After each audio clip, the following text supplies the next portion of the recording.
హరి ఓం. పరమేశ్వర స్వరూపమైన సభకి నమస్కారం. ఒక పెద్ద కార్యక్రమాన్ని తలపెట్టి చేసేటప్పుడు కార్యనిర్వహణ బాధ్యతని తలకెత్తుకున్నటువంటి వ్యక్తికి ఉండేటటువంటి ఉత్కంఠ ఎలా ఉంటుందో, ఆ కార్యక్రమం అంత సజావుగా జరిగిపోయి కార్యక్రమం అంతా ఎక్కడా ఏ విధమైన సమస్య లేకుండా కొన్ని వేల మంది మళ్ళీ తల్లిదండ్రులతో కలిసి సంతోషంగా వెళ్ళిపోయిన తర్వాత ఒక వ్యక్తి పొందినటువంటి ఉద్వేగం వాగ్రూపం దాలిస్తే ఎలా ఉంటుందో చూడాలన్న నా కోరిక ఇవాళ తీరింది. కాబట్టి నేను అర్థం చేసుకోగలను. గోపాలకృష్ణ గారు మహానుభావుడు ఎంత తాపత్రయపడ్డారో, ఆయన ఎంత కష్టపడ్డారో, రాత్రింబవళ్ళు అన్నం కూడా తిన్నారో లేదో, వారం రోజులు ఆయన ధర్మకర్తలు ఎంతోమంది కూలీల దగ్గర నుంచి ఒక్క ఆడపిల్ల ఒక పొరపాటు మాట వినపడకూడదు. ఆ రోజున ఏ పిల్లని ఎవ్వరూ ఏమనకూడదు. అయితే నాకు అవగతమైన విషయం ఏంటంటే, యువతరంలో తప్పు ఎంత మాత్రమూ లేదు అని నాకు ఒక కొత్త విషయం జీవితంలో తెలుసుకోగలుగుతున్నాను. వాళ్ళని పాడు చేస్తున్నవి రకరకాలైన సాధనాలు, వాళ్ళ పాలకుండల్లాంటి మనస్సుల్ని పాడు చేస్తున్నాయి తప్ప వాళ్ళకి ఒక్క మంచి మాట సక్రమంగా చెప్పగలిగితే వాళ్ళు ఎంత చక్కగానైనా చేయడానికి సిద్ధంగా ఉన్నారు. నిన్నని ఇంజనీరింగ్ కాలేజ్ స్టూడెంట్స్ ఇంతమంది ఆడపిల్లలు ఇక్కడ కూర్చుని ఉంటే వాళ్ళు పంచా తువ్వాలు వేసుకుని చొక్కా బనీను లేకుండా అక్కడ కార్యకర్తలుగా ఉన్నారు తప్ప ఇటు తిరిగి కూడా ఏ ఆడపిల్ల వంక వాళ్ళు చూడలేదు. ఇంకా ఇంతకన్నా క్రమశిక్షణకి గీటురాయి ఏమిటండి? మన సమాజం మన పిల్లల్ని చూసుకొని మనం ఎంత సంతోషించవచ్చు. ఆ ఆడపిల్లలకి మంచి భవిష్యత్తు ఏర్పడాలి. నాకు ఒక నమ్మకం ఉంది. నాకు నేను ఏదో హ్యాచ్ ప్యాచ్ కిందో లేకపోతే ఏదో సరదాగా కాసేపు పురాణం చెప్దామనో నేను ఎప్పుడూ చెప్పలేదు. అలా చెప్పాలనుకుంటే నాకు అవసరం ఏం లేదు. ఎందుకంటే నేను కేంద్ర ప్రభుత్వంలో పనిచేస్తున్నాను, నా భార్య రాష్ట్ర ప్రభుత్వంలో పనిచేస్తోంది, మీ ఇద్దరం సంపాదించుకున్నది మాకు చాలు. నేను కోటీశ్వరుణ్ణి కాకపోవచ్చు, నాకు తృప్తి ఉంది జీవితంలో. నేను హాయిగా కూర్చుని సాయంకాలం ఏదో నేను కావాలనుకుంటే నేను కాసేపు చదువుకునేవాడు, అదే ధ్యానం చేసుకోవడం, లేకపోతే టీవీ చూడడమో చెయ్యొచ్చు. బట్ నాకున్న విశ్వాసాన్ని ఆవిష్కరించే ప్రయత్నం కోసం చెప్తానంతే. ఆ విశ్వాసం మీ అందరూ కూడా పొందినటువంటి వారే. యథార్థములకు మీ నుంచి నేను నేర్చుకున్నాను, నా నుంచి మీరేం నేర్చుకోలేదు. మీ అందరి విశ్వాసం చూసే నేను నేర్చుకున్నాను. కాబట్టి మీ అందరూ ఇంత గొప్పగా సహకరించినందుకు, ప్రత్యేకించి ఆ ఆడపిల్లలందరూ ఇక్కడికి వచ్చినప్పుడు వాళ్ళు పరమభద్రంగా ఇంటికి వెళ్ళాలి. మేమందరం, సుబ్రహ్మణ్య శర్మ గారు కూడా హాల్లో కూర్చుని పూజ ప్రారంభం చేసే ముందు మేము ముగ్గురం, నేను, గోపాలకృష్ణ గారు, సుబ్రహ్మణ్య శర్మ గారు కలిసి కూర్చుని భగవంతుడికి చేసిన ప్రార్థన ఏమిటంటే, మనని నమ్మి ఇంతమంది ఆడపిల్లలు, ఇంతమంది తల్లిదండ్రులు వచ్చారు. ఈశ్వర, ఈ ఆడపిల్లల జీవితాలు పరమ సంతోషంగా, సుఖప్రదంగా, వాళ్ళు పసుపు కుంకాలతో, ధనధాన్యాలతో, బిడ్డా పాపలతో సంతోషంగా ఉండేటట్టు వాళ్ళ విశ్వాసము చూసి అనుగ్రహించు అని నమస్కారం చేసి ప్రారంభం చేశాం కళ్యాణం. అందుకని మేము చెయ్యగలిగింది చేశాం. ఒకవేళ ఎంత చేసినా పొరపాటు అన్నది ఉంటుంది. ఒకవేళ ఏదైనా పొరపాటు జరిగి ఉంటే పెద్ద మనస్సుతో మన్నించండి. ఒకవేళ లేదు, అది ఇంకా దిద్దుకోవలసింది, దిద్దుకుంటే ఇంకా బాగుంటుంది అని మీరు అనుకుంటే గోపాలకృష్ణ గారికి తెలియచేయండి. ఇంకెప్పుడైనా మనం మంచి కార్యక్రమం చేసినప్పుడు అది దిద్దుకునే ప్రయత్నం చేద్దాం. చాలా సంతోషం. నేను గమనించినటువంటి ఒక కొత్త కోణం ఏమిటంటే, నిన్నటి రోజున నాకు కళ్యాణం జరుగుతున్నప్పుడు ఒక ఆవు అరుపులు వినపడితే నేను నా భార్యతో అనబోయాను, ఆవు అరుపులు వినపడుతున్నాయి అని. వీడికి భాగవతం మొదలెట్టినప్పటి నుంచి ఇదో వెర్రి పట్టుకుంది, అస్తమానం ఆవులు ఎరిచే అంటాడు అంటుందేమో నీ ఊరుకున్నాను. అనలేదు, నిజం చెప్పకపోవడమే. తీరా నేను ఆఫీస్కి వెళ్ళిపోయిన తర్వాత ఇవాళ శ్రీనివాస్ గారిని, వారు మంచి భావుకులు, కవిత్వం కూడా తెలుసున్నవారు, వారు నాకు ఒక ఉత్తరం రాసి, ఆ ఉత్తరం ఉందో లేదో నాకు తెలియదు కానీ కవర్లో వారు ఆ ఉత్తరం రాసి కొన్ని ఫోటోలు పంపించారు నాకు. కోటేశ్వరరావు నిన్నటి రోజున ఇన్ని వేల మంది మధ్యలోకి ఎక్కడి నుంచి వచ్చిందో ఒక ఆవు పువ్వులు పెట్టుకుని వచ్చింది. వచ్చి అది కృష్ణ పరమాత్మ పల్లకీలో కళ్యాణ వేదిక మీదకి వచ్చినప్పుడు తుమ్మినా దగ్గిన అటువంటి అపశకునములు పరిహరింపబడడం కోసమని విద్వాంసులు మంత్రములను వల్లించారు. ఆయన దిగి కళ్యాణ మంటపంలో సింహాసనం మీద కూర్చున్నారు, లేదా కళ్యాణ వేదిక మీద కూర్చున్నారు అనగానే ఆ ఆవు మోరలెత్తి అంబా అని అరిచినది అని, ఎప్పుడెప్పుడు ఏం జరిగిందో ఆయన ఫోటోలు తీసి, నేను నిజంగా వారి ఉత్సాహానికి ఆశ్చర్యపోయాను. అయితే నేను విన్నది నిజమేనన్నమాట అని పొంగిపోయాను. అది తాళి కట్టినప్పుడు అరిచినటువంటి సందర్భం, ఆ ఆవు ఇన్ని వేల మందిలో పువ్వులు పెట్టుకుని వచ్చి కృష్ణుడు వేదిక మీదకి వచ్చాడు అన్నప్పుడు అది ఎంత ఆర్తిగా నమస్కరిస్తున్నట్టుగా వేదిక వంక చూస్తుందో చూడండి. ఈ ఫోటోల్ని ఒక లెటర్ రాసి వారు నాకు పంపించారు. నేను చాలా సంతోషించాను. ఇది నా ఒక్కరి సొత్తు కాదు, మీ అందరూ భక్తితో ఉండబట్టి బహుశా భారతీయులదే యొక్క గొప్పతనం అంతా విశ్వాసంలోనే ఉంది. ఈ ఫోటోల్ని నా దగ్గరే ఉంచుకోవాలి అని నేను అనుకోవట్లేదు. ఈ ప్రసంగం అయిపోయిన తర్వాత ఇప్పుడు డిస్ట్రిబ్యూట్ చేస్తే బాగుండదు కనుక ప్రసంగం అయిపోయిన తర్వాత మీరందరూ వీటిని చూడవచ్చు. మీకందరికీ నేను కూడా ఒక్కసారి వ్యక్తిగతంగా నా కృతజ్ఞతలను ఆవిష్కరిస్తూ వేదిక మీద కూర్చుని మీకు నేను నమస్కరించడం అన్నదంత భావ్యం కాదు కాబట్టి సభాస్వరూపంగా నమస్కారం చేస్తూ మీ అందరికీ నా కృతజ్ఞతలు, ప్రత్యేకించి ఆడపిల్లల యొక్క క్రమశిక్షణకి నా అభినందనలు తెలియచేస్తూ ఉత్తరోత్తర ఇలాగే మన హైందవ సమాజము పరిఢవిల్లాలి అని ఈశ్వరుడి పాదములు పట్టి ప్రార్థన చేస్తూ ఇవాళ ప్రవచనంలోకి ప్రవేశిస్తాను. అంటే నన్ను చాలా పెద్ద చేసి మాట్లాడుతున్నారు. ఆ ఒక్క మాట నా యందు ప్రయోగించకుండా ఉంటే నేను సంతోషిస్తాను. ఎందుకంటే నాకు చంద్రశేఖర పరమాచార్య స్వామి వారంటే నిజంగా నాకు ఇక్కడ గౌరవం, ఇక్కడ భక్తి. వారికి ఒక పేరుంది, నడిచే దేవుడు అని.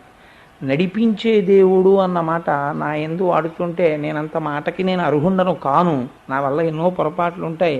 ఆ నడిచే దేవుడు అన్న మాటని ఏదో ఇమిటేట్ చేస్తున్నట్లుగా నాకు అనిపిస్తోంది. అందుకని బహుశా మీ మనస్సుల్లో నాకున్నటువంటి గౌరవ స్థానం నాకు తెలుసు. ఆ స్థానం అలా ఉండనివ్వండి, దానికి ఏం పెద్ద బిరుదు అక్కర్లేదు.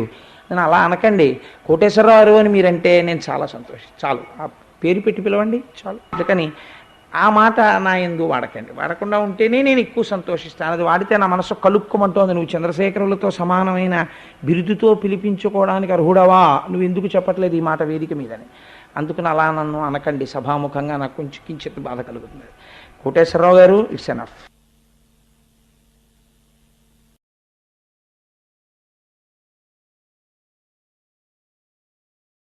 నారాయణం నమస్కృత్య నరం చైవ నరోత్తమం దేవీం సరస్వతీం వ్యాసం తతో జయముదీరయేత్. హరి ఓం. పరమేశ్వర స్వరూపమైన సభకి నమస్కారం. పోతనామాచ్యుల వారు ప్రారంభం చేస్తూ అంటారు, శ్రీకర పరిశోషిత రత్నాకర కమనీయ గుణగణాకర కారుణ్యాకర భీకర శరధారాకంపిత దానవేంద్ర రామనరేంద్ర. వారు ఏది ప్రారంభం చేసినా ఒక్కసారి రామచంద్ర ప్రభువుని ప్రార్థన చేస్తారు. రామ, భాగవతాన్ని రచిస్తున్నాను, ఆంధ్రీకరిస్తున్నాను. చూశారా, నేను ఇప్పుడు ఈ ఉత్తర భాగంలోకి వచ్చారు. దశమస్కంధంలో పూర్వభాగం రుక్మిణీ కళ్యాణం దగ్గర పూర్తయింది, ఉత్తర భాగం ప్రారంభమవుతోంది. అందుకని ఆ ఆనందం ఇక్కడ వరకు నేను చేరుకోగలిగాను అంటే అది రామచంద్రమూర్తి కృప.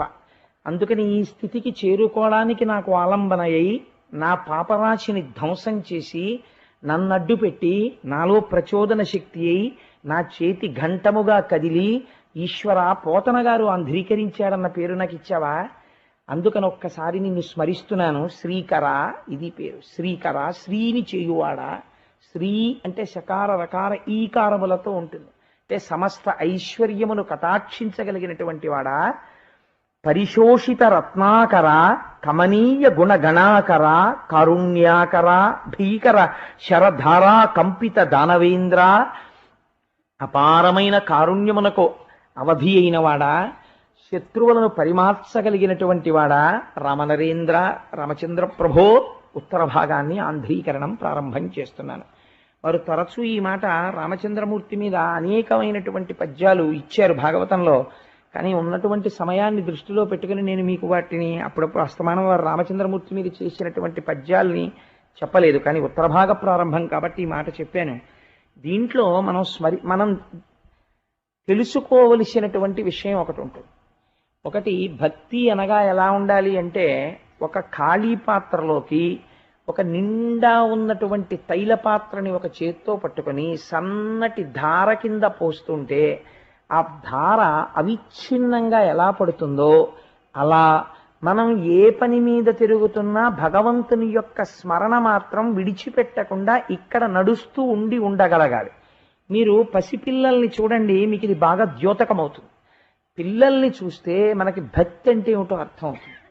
పసిపిల్లవాడికి ఏమీ తెలియదు. అటువంటి పసిపిల్లవాడిని తీసుకొచ్చి అక్కడ కూర్చోబెడితే మేనత్త వాడికి అత్యంత అలవాటైనటువంటి వ్యక్తే. వాడు మధ్యాహ్నం భోజనానికి ఇంటికి వచ్చి ముందు బూట్లు ఇప్పగానే అమ్మేది అమ్మేది అంటాడు. అమ్మ ఉందిలే వస్తుంది ఇప్పుడే ఈ పక్కకే వెళ్ళింది నీకు అన్నం పెట్టేసేయమంది రా అన్నం తిందువు కానివని కంచం పెడుతుంది. వాడు ఏడుపు మొదలెడతాడు మా అమ్మ ఏదంటాడు. మీ అమ్మ అదిగో ఎదురింట్లో పేరంటానికి వెళ్ళిందిరా ఇదిగో బాల్కనీలోంచి చూస్తే కనపడుతోంది అదిగో అదిగో మీ అమ్మ అంటాడు. అంటే వాడు ముందు అన్నం తినడు అంత ఆకలితో. వాడు బాల్కనీ దగ్గరికి వెళ్ళి అమ్మ కోసం వెతుకుతాడు. ఏది అమ్మేది ఎక్కడ వాళ్ళల్లో ఎక్కడ మా అమ్మ అంటాడు. అత్త విసుక్కుని ఏమిట్రా చూపిస్తుంటే అదిగో మీ అమ్మ జరీ చీర కట్టుకెళ్ళింది అంటే ఏ చీర ఏ చీర అంటాడు. వాడు విసుక్కుందని కూడా చూడ్డం. వాడికి అమ్మ కనపడాలి. ఆఖరికి వాడిని సముదాయించి దెబ్బలాడి టైం అయిపోతోంది తినని అంటే వాడు అప్పటికి 2 ముద్దలు తింటాడు కానీ బెక్కుతూ ఉంటాడు ఏడుస్తుంటాడు. ఆ బాల్కనీ వంక చూస్తాడు. ఇంత తిడుతున్నారని వాడికి ఉండదు. ఇప్పుడు వచ్చేస్తుందా మా అమ్మ నేను వెళ్ళే లోపల రాదా సాయంత్రం వస్తుందా నిజంగా పేరంటానికే వెళ్ళిందా అంటాడు. అంటే వాడు ఎక్కడికి వెళ్ళినా వాడు స్కూల్కి వెళ్ళిపోతున్నా అన్నం తింటున్నా వాడికి ఇష్టమైన పప్పే వేసినా ఒకళ్ళు పెడుతున్నా వాడి ధ్యాస మాత్రం అమ్మని చూడాలని ఉంటుంది. అమ్మని చూస్తే ఏమవుతుంది? అన్నానికి రుచి ఎక్కువ అవుతుందా? అన్నంలో క్యాలరీస్ పెరుగుతాయా? కాదు. అమ్మ పెట్టిన అన్నం అమ్మని చూసి తిన్న అన్నం వాడికి తృప్తి. ఏం చేసినా విడివడి ఉండలేక ఏడ్చి అమ్మని చూడాలని తాపత్రయపడిన బిడ్డడు ఎలా ఉంటాడో ఏ పని చేస్తున్నా ఈశ్వరుడి పట్ల కృతజ్ఞత భక్తుడైన వాడికి అలా నడుస్తుంది. అందుకని సంతతము ఆ భగవంతుణ్ణి జ్ఞాపకం తెచ్చుకుంటూ ఉంటాడు. అదే పోతన గారి గొప్పతనం. తన యందు ప్రజ్ఞ పెట్టుకోడు. నా అంతటి వాణ్ణి నేను అనడు. నా అంతటి వాణ్ణి నేనంటే ఒక్క క్షణం చాలు నీ స్థితి ఏమిటో చూపించడానికి ఈశ్వరుడికి. ఒక చిన్న విషయం చాలు నీ యొక్క స్థితి ఏమిటో చూపించేయడానికి ఈశ్వరుడికి ఎంతో సేపు పట్టదు. కానీ ఆయన మహాదయాళువు. ఆయన అలా చెయ్యడు. ఆయన ఎన్ని ఆగడములనైనా సహిస్తాడు. అందుకే ఎంత గొప్ప మాట అంటారో చూడండి. కమనీయ గుణగణాకర కారుణ్యాకర. మహాకారుణ్యము కలిగినటువంటి వాడా రామచంద్ర ప్రభో అని ప్రారంభం చేశారు. మనం కూడా దీన్ని అలవాటు చేసుకోవలసిన అవసరం ఉంటుంది. భాగవతం వినేటటువంటి వాడు భాగవతం చదివేటటువంటి వాడు జీవితంలో ప్రత్యేకంగా మొదట అలవాటు కోసం అస్తస్తమానం ఈశ్వరుణ్ణి జ్ఞాపకం తెచ్చుకోవడం, కష్టం వచ్చినా సుఖం వచ్చినా దాన్ని ఈశ్వరుడితో అనుసంధానం చేసుకోవడం అలవాటు పడితే ఇది మీకు జీవితంలో ఇంతకన్నా గొప్ప వరం ఎక్కడుంటుంది నాకు చెప్పండి. నేను చాలా మందిని నేనేమిటండి మీరు చూస్తుంటారు సమాజంలో కొంతమంది వ్యక్తులు ఉంటారు. వాడికి అన్నీ ఉంటాయి. ప్రపంచంలో వాడికి ఉండనిది ఏమి ఉండదు, అన్నీ ఉంటాయి. వాడికి ఒక రోజున కళ్ళు తిరగగానే వాడు ఏం చేస్తాడో తెలుసా అండి? వాడికి కళ్ళు తిరగడానికి ముందు ఆ ఇల్లు స్వర్గం. 8ంటికి వాడికి కళ్ళు తిరిగే ఎందుకో కింద పడ్డాడు, లేపి కూర్చోబెట్టారు. 8:15 వాడికి ఇంకేం కళ్ళు తిరగట్లేదు, వాడు హాయిగా ఉన్నాడు. ఒకసారి డాక్టర్కి వెళ్ళి చూపించుకుందాం అనుకున్నాడు. కానీ వీడు ఫోన్లు చేసి పిలిపించేస్తాడు, అందరినీ అప్పగింతలు అప్పజెప్పేస్తాడు, ఇంటిని నరకంగా మార్చేస్తాడు. ఇంత చేసేసి వాడు డాక్టర్ గారి దగ్గరికి వెళ్ళి ఏ 12కో 1 గంటకో టెస్ట్ చేయించుకొని చూస్తే కావలసిన దానికన్నా ఎక్కువ తినేయడం వల్ల పైత్యం ఎక్కువై కళ్ళు తిరిగే ఏమీ లేదు, 2 రోజులు కాస్త తక్కువ తినని చెప్తాడు డాక్టర్. ఈ పాటి దానికి ఎందుకు ఇంత అల్లరి అంటే దేహ తాదాత్మ్యత. దీనితో ఇంత తాదాత్మ్యత చెందడం వల్ల ఏమైపోతుందో తెలుసా అండి? 2 ప్రమాదాలు వచ్చేస్తాయి. ఒకటి, దీనితో ఇంత తాదాత్మ్యత పెట్టుకుంటే ఇది దేనికొచ్చింది అంటే బాగా జ్ఞాపకం పెట్టుకోండి, కేవల సుఖానుభూతిని ఇవ్వడానికి శరీరము ఎప్పుడూ రాదు. సుఖము దుఃఖము అన్న 2 చక్రములతో నడుస్తుంది. అందుకే నడిపించేవి 2 ఉంటాయి, 2 కాళ్ళు ఉంటాయి. ఒక కాలితో నడిస్తే కుంటి నడక అవుతుంది. అది 2 కాళ్ళు ఉంటాయి. గతంలో మనం పాపం చేశాం పుణ్యం చేశాం కాబట్టి సుఖము ఉంటుంది దుఃఖము ఉంటుంది. జీవితంలో దుఃఖము లేకుండా కేవలము సుఖాన్నే మీరు అనుభవించడానికి రావలసి వస్తే అసలు ఈ శరీరం అక్కర్లేదని నేను అనుకుంటున్నాను. ఎందుకంటే మీకు పుణ్యం తప్ప పాపం లేదనమాట. అంత పాపం లేనటువంటి స్థితిలో మనం ఉన్నామా? ఒకసారి ఆలోచిస్తే ఖచ్చితంగా పాపము ఉండి తీరుతుంది. ఎవరు అనుభవించాలి? మనమే అనుభవించాలి. పుణ్యం ఎవడు అనుభవించాడో పాపం వాడే అనుభవిస్తాడు. పాపం వాడే అనుభవించవలసి వచ్చినప్పుడు దీంతో అనుభవించవద్దా? కాబట్టి ఇది పాపమునకు సంబంధించిన ఫలితమును కూడా ఇస్తుంది ఒకనాడు. అప్పుడు ఏం చేస్తుందో రోజు తలపోటు వస్తుంది. ఓహో ఈశ్వర, ఏదో పాపం చేసి ఉంటాను, ఒకనాడు ఎవరిని బాధ పెట్టానో, ఎవరి తలకాయ నిప్పెట్టేంతగా ఏడిచేటట్టు మాట్లాడానో, ఎవరి పట్ల కఠినంగా ప్రవర్తించానో, ఎంత అహంకారంతో ప్రవర్తించానో ఇవాళ తలనొప్పి పెడుతోంది. ఇంకెప్పుడు నేను ఒకరికి తలనొప్పి పెట్టేటట్టు నా మాట యందు వ్యగ్రత ఉండకుండుగాక అని మీరు ఒక నమస్కారం చేసుకున్నారనుకోండి, అది తలనొప్పి కూడా మీరు ఈశ్వరానుగ్రహాన్ని అపేక్షించడానికి ఒక మార్గం అయిపోతుంది. లేకపోతే ఏమవుతుందంటే ప్రతి చిన్న విషయానికి ఒక పెద్ద అసంతృప్తితో ఏదో జీవితమే పాడైపోయినట్టు, నశించిపోయినట్టు, అసలు జీవితానికి సంబంధించిన మౌలిక రహస్యం తెలియకపోతే వాడి ఇంటిని నరకంగా మారుస్తాడు. అలా ఉండదు కొంతమందికి. కొంతమంది తెలుసుకుంటారు, ఏముంది ఇది పెద్ద విషయం ఏముంది, ఏదో జరిగింది, అది తగ్గుతుంది, శరీరం అన్న తర్వాత ఇబ్బంది రాకుండా ఉంటుందా, ఉంటుంది, వస్తాయి అని తెలుసుకుంటారు. ఆ తెలుసుకున్న వాళ్ళు అలా ఉంటారు. మీకు నేను ఒక ఉదాహరణ చెప్తాను. ఎప్పటిదో చెప్తే మీరు నమ్మచ్చు, నమ్మకపోవచ్చు. నేను ఇక్కడ ఒక రోజున భాగవతం చెప్పడానికి వచ్చిన రోజున ఈ మధ్యనే ఒక 4-5 రోజుల క్రితం నాకు అత్యంత గౌరవనీయులైనటువంటి వ్యక్తి, నేను తరచూ వారి పేరు చెప్తే వారి యందు నాకు ఒక ప్రత్యేకమైన గౌరవం సభలో ఆయన చెప్పడానికి వేరు కారణాలు ఉన్నాయని ఎవరైనా అనుకునే అవకాశం ఉండొచ్చు, అందుకని నేను పేరు చెప్పను.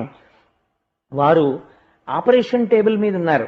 నర్వ్ బ్లాక్ అయి వారికి స్కల్ చిన్న పంక్చర్ చేసి ఆపరేట్ చేస్తున్నారు. నేను ఆ రోజున కొంచెం డిసప్పాయింటెడ్గా ఉన్నాను, ఇంత కష్టం వచ్చిందేమి అని. గోపాలకృష్ణ గారు కనిపెట్టారు కూడా కారు దిగ్గానే. నేను నమస్కారం చేసి ఈశ్వరుణ్ణి ఆ రోజు ప్రార్థనా శ్లోకాల్లో కూడా వారు గట్టెక్కాలి అని కోరుకుని నేను భాగవత ప్రవచనం చేసి దిగిపోయాను. అయితే మీకు ఒక ఆశ్చర్యకరమైన విషయం చెప్తాను. వారికి ఎనస్థీషియా ఇచ్చిన తర్వాత కూడా వారికి ఇంకా మత్తు పూర్తిగా విడవక ముందు కూడా వారు కొడుకుని కానీ, ఉన్న ఒక్కగానొక్క కొడుకుని కానీ, ఆ కొడుకు అనారోగ్యంతో ఉన్నాడు, ఆ కొడుకుని కానీ, కూతుళ్ళని కానీ, దేహబంధువుల్ని కానీ వారు స్మరించలేదు. శివ భగవాన్ రమణ, శివ భగవాన్ రమణ అంటూ ఉన్నారు వారు ఎనస్థీషియాలో ఉండగా. ఇది ఒక మనిషికి ఉండవలసిన సంస్కార బలం. అది వారి జీవితాన్ని ఎలా వడ్డించుకున్నారో తెలుస్తుంది. అందుకే అంత ధైర్యంగా ఆయన కూర్చోగలిగారు. ఇవాళ తెప్పరిల్లి బయటికి వచ్చి తన కుటుంబానికి ఏ అమంగళం రాకుండా కొడుకుని కాపాడుకోగలిగారు.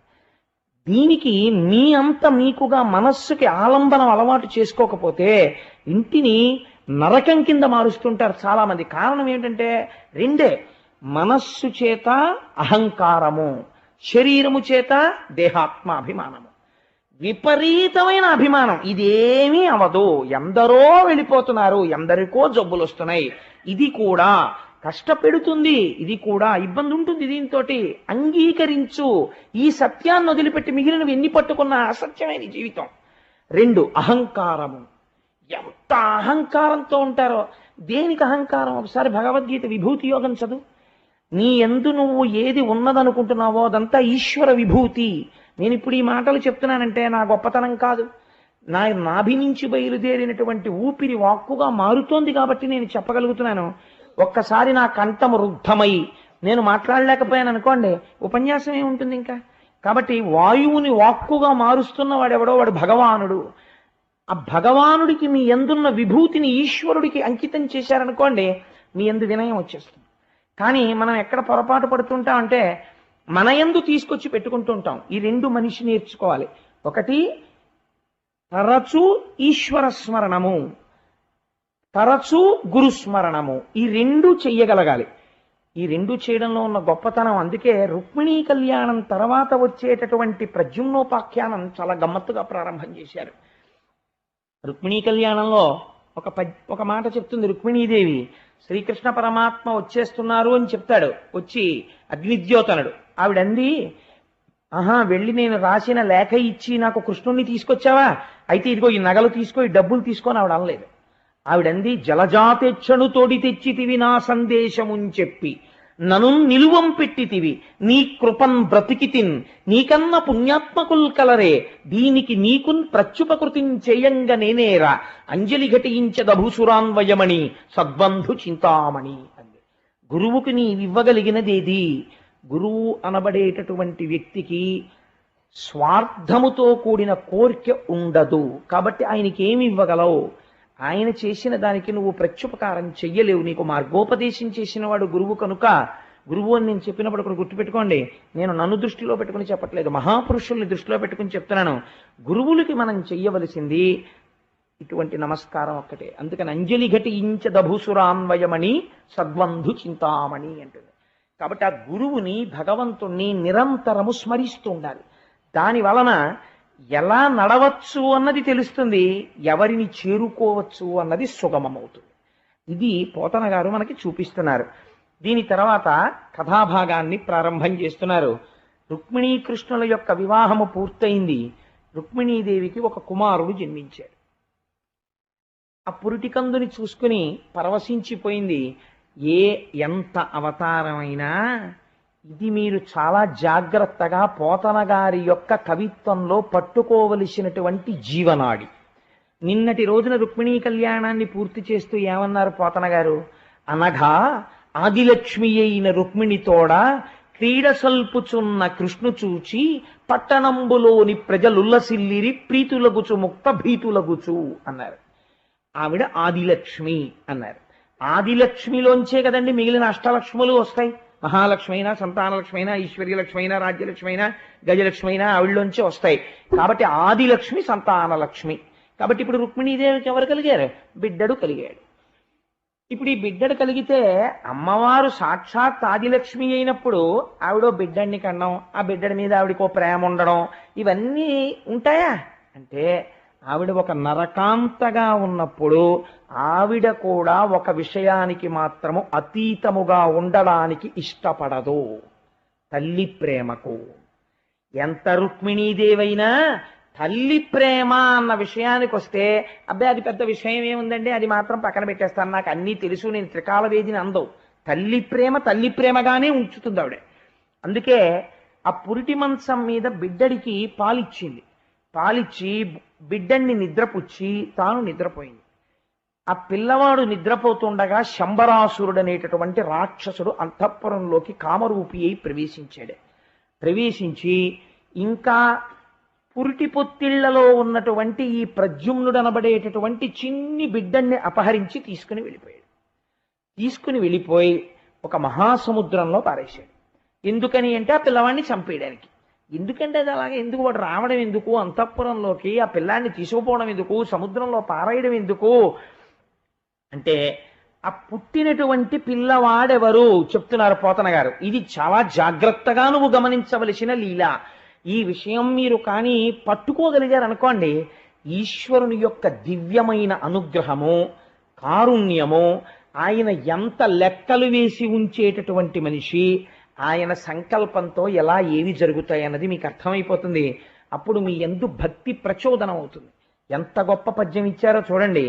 తామర సాక్షు వంశమున దర్పకుడీశ్వర కంటిమంటలం తామును దగ్ధుడై పిదప తత్పరమేశుని దేహలబ్ధికై వేమరునిష్ట చేసి హరి వీర్యమునం ప్రభవించే రుక్మిణీకామిని గర్భమందుసుర ఖండను మారట మూర్తియోయనన్. ఒకానొకప్పుడు పరమశివుడు తపస్సు చేస్తున్నాడు. పార్వతీదేవి ఆయనకి ఇల్లాలు కావాలి, లేకపోతే తారకాసుర సంహారం జరగదు. అందుకని ఒక సైన్యాధిపతి కావాలి అంటే పరమశివుడి యొక్క కుమారుడే తారకాసురుణ్ణి నిర్జించాలని వాడు వరం అడిగాడు. అందుకని పార్వతీ పరమేశ్వరుల్ని కలపడం కోసమని మన్మథుడు బయలుదేరాడు. మీరు ఈ కథని జాగ్రత్తగా అర్థం చేసుకుంటే ఒకే పరమాత్మతత్వము మీకు బాగా అర్థమవుతుంది. ఎవరండి ఈ మన్మథుడు? ఎవరి పిల్లాడు అంటే శ్రీ మహావిష్ణువు యొక్క కొడుకు. కందర్పదర్పహర సుందర దివ్యమూర్తే అని పేరు ఆయనకి. శ్రీ మహావిష్ణువు యొక్క అందమంతా ఆయన కొడుక్కొచ్చింది. మన్మథుడు మనస్సుల్ని మధించగలిగిన వాడు. ఆయన పుష్పబాణుడై అవతల వారి మనస్సుని కదుపుతాడు.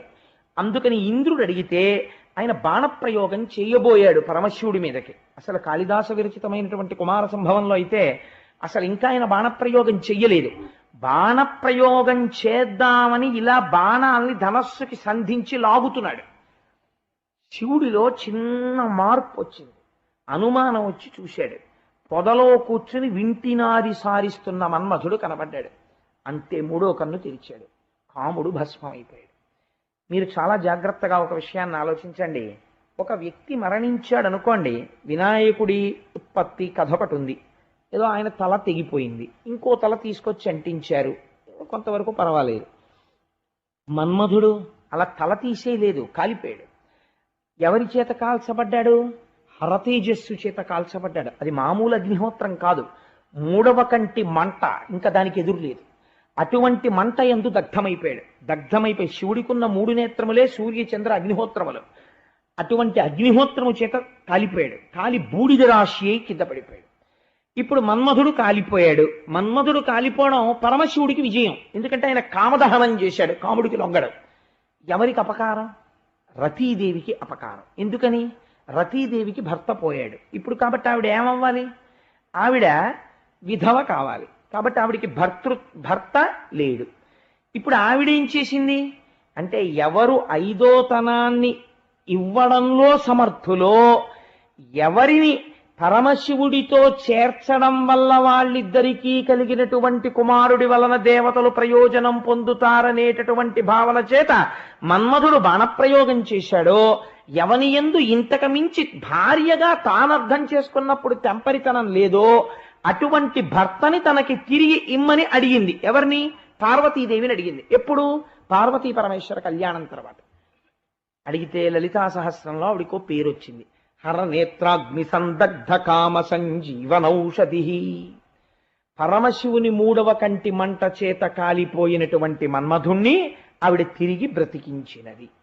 ఇది అసలు సాధ్యమైన విషయం అండి. కాలి బూడిదైపోయిన వాడు ఎలా తిరిగి బతుకుతాడు? కాలి బూడిది కానివాడు ఇంకా ఏదో బతికున్నాడండి అని చచ్చిపోయిన వాడిని మళ్ళీ బతికించవచ్చు. ఆయన బూడిదైపోయాడు. బూడిదైపోయిన వాడిని బతికించినది అంటే అమ్మవారి యొక్క శక్తికి పరిమితి ఉన్నదా అంటే పరిమితి లేదు. ఆవిడ ఏదైనా చెయ్యగలదు. అందుకే వ్యాసుడు హరనేత్రాగ్ని సందగ్ధ కామ సంజీవనౌషధి అన్నాడంతే. ఆవిడ సంజీవని, ఆవిడ చెయ్యగలదు. ఆవిడ అనుకుందా నేను ఇలా చెయ్యాలి అని ఆవిడ అనుకుందనుకోండి, ఆవిడ చేస్తుందంటే. ఆవిడ అటువంటి శక్తి స్వరూపం ఆవిడ. కాబట్టి ఆవిడ ఏం చేసింది? మన్మధుణ్ణి బ్రతికించింది. ఎలా బ్రతికించింది అంటే, రతీదేవికి ఒక వరం ఇచ్చింది. నీ 5వ తనానికి భంగం లేదు. నీ భర్త అనంగుడవుతాడు. అనంగుడంటే శరీరం ఉండదు, కానీ నీకు కనపడతాడు.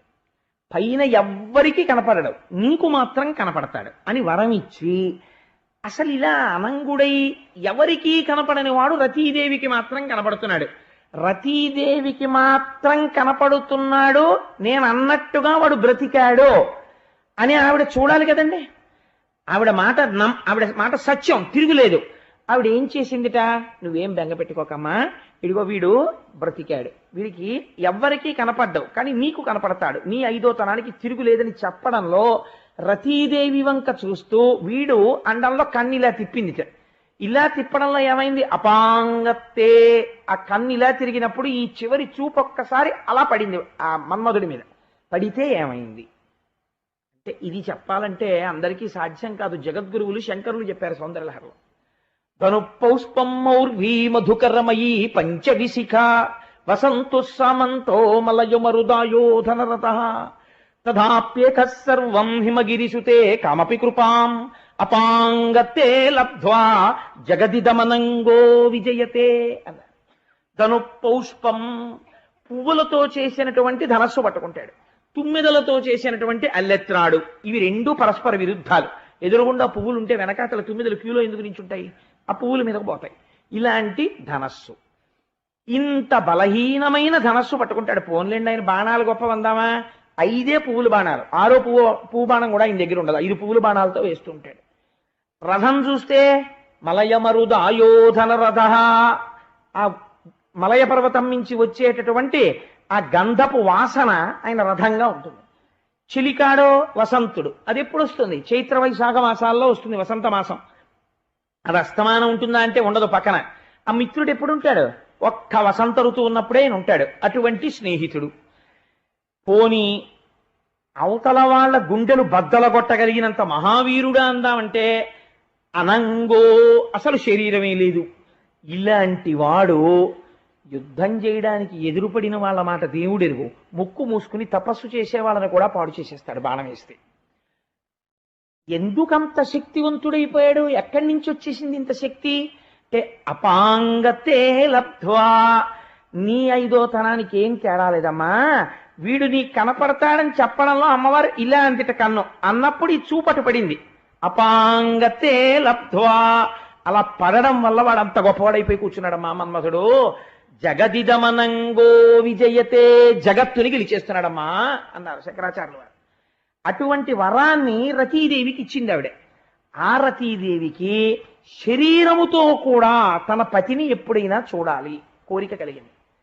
వాళ్ళిద్దరూ ఎంత ఎలా ఉంటారో తెలుసా అండి. అందుకే ఈ ఒక్క ప్రద్యుమ్నోపాఖ్యానంలో ఎన్ని రహస్యాలు దాచారో. శివా రుద్రస్య భేషజీ, శివా విశ్వస్య భేషజీ అని పేరు రుద్రాధ్యాయంలో ఆవిడికి. ఆయనకు కోపం వస్తుంది. ఆవిడ వెంటనే ఆ ఊరుకుందరు, ఊరికేను పిల్లాన్ని పట్టుకుని ఇంకా నీతులు చెప్పేసి కొట్టేసి, మీ చిన్నతనంలో కష్టాలు పడ్డాను, అలా చదువుకున్నాను, ఇలా చదువుకున్నాను, అబ్రహాం లింకన్ ఎలా చదువుకున్నాడు, ఇంకా వాడు దొరికాడో ఊరికే తిట్టేస్తారు. అలా కాదు, మీరు కూడా ఊరికే ఆఫీస్ అని ఉపన్యాసాలని వెళ్ళిపోవడం కాదు. పిల్లాడి దగ్గర కాస్త చక్కగా కూర్చుని అప్పుడప్పుడు హోంవర్క్ చూసి కనీసం వారంలో 2 రోజులైనా కూర్చుంటే బాగుంటుంది. కానీ 6 నెలలకు ఒకసారి ఒకేసారి పెద్ద ఇంజక్షన్ ఒకటి ఇచ్చేస్తుంటారు, వాడు జడిసిపోతున్నాడు అని మళ్ళీ భర్తను ఎవరు ప్రసన్నం చేస్తారు? ఆవిడే. మళ్ళీ వాడు దారి తప్పుతుంటే ఆ తర్వాత నువ్వు చూడలేదా, నాకు చెప్పలేదా అనొద్దు. వాడు భ్రష్టుడైపోతున్నాడు. ఎక్కడికి వెళ్ళినా వాడి మీద కంప్లైంటే. మగపిల్లాడు, నేనే అస్తమానం కొట్టలేను కదా, నా చేతులు తప్ప, మీరు చూసుకుంటారా చూసుకోండి, లేకపోతే మానేయండి అంతే. ఆయన రుద్రుడైపోతాడు. బెల్ట్ తీస్తాడు, 4 కొట్టాక అడ్డొచ్చి మళ్ళీ అదేమిటండి చంపేస్తారా పిల్లాన్ని, ఏదో పిల్లాన్ని మాటలు చెప్పమన్నాను కదా, అదేమిటది ఆ బెల్ట్ అటు వెళ్ళిపోవడం ఏంటి అని మళ్ళీ ఆయన ఎవరు ఉపశాంతి చేస్తారు? ఆవిడే. శివారుద్రస్య భేషజీ, శివా విశ్వస్య భేషజీ. లోకానికి పాఠం ఆవిడే చెప్పిస్తుంది. ఆయన్ని తండ్రిగా నిలబెట్టి మళ్ళీ ఆయన్ని తగ్గించడం ఆవిడే చేస్తుంది. ఇప్పుడు ఆవిడ ఏం చేసింది? ఎప్పుడైతే మళ్ళీ అంటే నేను కాల్ చేస్తే నువ్వు అలా మళ్ళీ బతికించేస్తావు అనమాట అని ఆయనకి కోపం రాకూడదు. అపాంగతే లబ్ధ్వా, ఎవరికి కనపడలేమ్మా, నీకు ఒక్కడికే కనపడతాడు, నీ 5వ తనం పోదులేమ్మా అంటే 5వ తనం అయితే మాత్రం అని ఎలా అంటాడు? తన భార్య 5వ తనం ఎంతో అందరు 5వ తనం అంతే కదా. ఈవిడ అలా అనేటప్పటికీ నిజమే పాపం కాల్చేశాను అని ఆయనకి బాధేసింది. బాధేసి ఇది అమ్మవారి గొప్పతనం అంటే. అందుకే ఇటువంటి అధ్యాయములు విన్నంత మాత్రం చేత అమ్మవారు అయ్యవారు ప్రీతి చెందుతారు. అప్పుడు అయ్యవారు అన్నారట, వచ్చేసారి శ్రీకృష్ణ పరమాత్మగా శ్రీమన్నారాయణుడు అవతరించినప్పుడు నువ్వు ఆయనకి కుమారుడుగా జన్మించదవుగాక, అప్పుడు రతీదేవి నిన్ను శరీరంతో చూస్తుందని వరం ఇచ్చేశారు. కాబట్టి ఇప్పుడేమయ్యాడు? అక్కడ కథని ఇక్కడికి తీసుకొచ్చారు ఒక్క పద్యంలోకి పోతన గారు. ఆయనకి సమస్త పురాణముల యందు ఆయనకు ఉన్నటువంటి అధికారాన్ని చెప్తుంది. ఇది చెప్పడం అంటే ఎంత గమ్మత్తుగా చెప్పారో చూడండి. తమర సాక్షు వంశమున దర్పకుడీశ్వర కంటిమంటలం తామును దగ్ధుడై పిదప తత్వరమేశుని దేహలబ్ధికై వేమరు నిష్ట చేసి హరివీర్యమునం ప్రభవించే రుక్మిణీ కామిని గర్భమందసు అసురఖండను మారట మూర్తియోయనం. ఆ చివరి పాదంలో ఉన్న మాట జ్ఞాపకం పెట్టుకోవాలి. రాక్షస సంహారానికి మళ్ళీ శ్రీ మహావిష్ణువే ఇంకో అవతారం ఇచ్చారా అన్నట్టుగా ఉన్నట్ట ఈ పుట్టిన మన్మధుడు. ఇప్పుడు ఆ మన్మధుడే పుట్టాడు.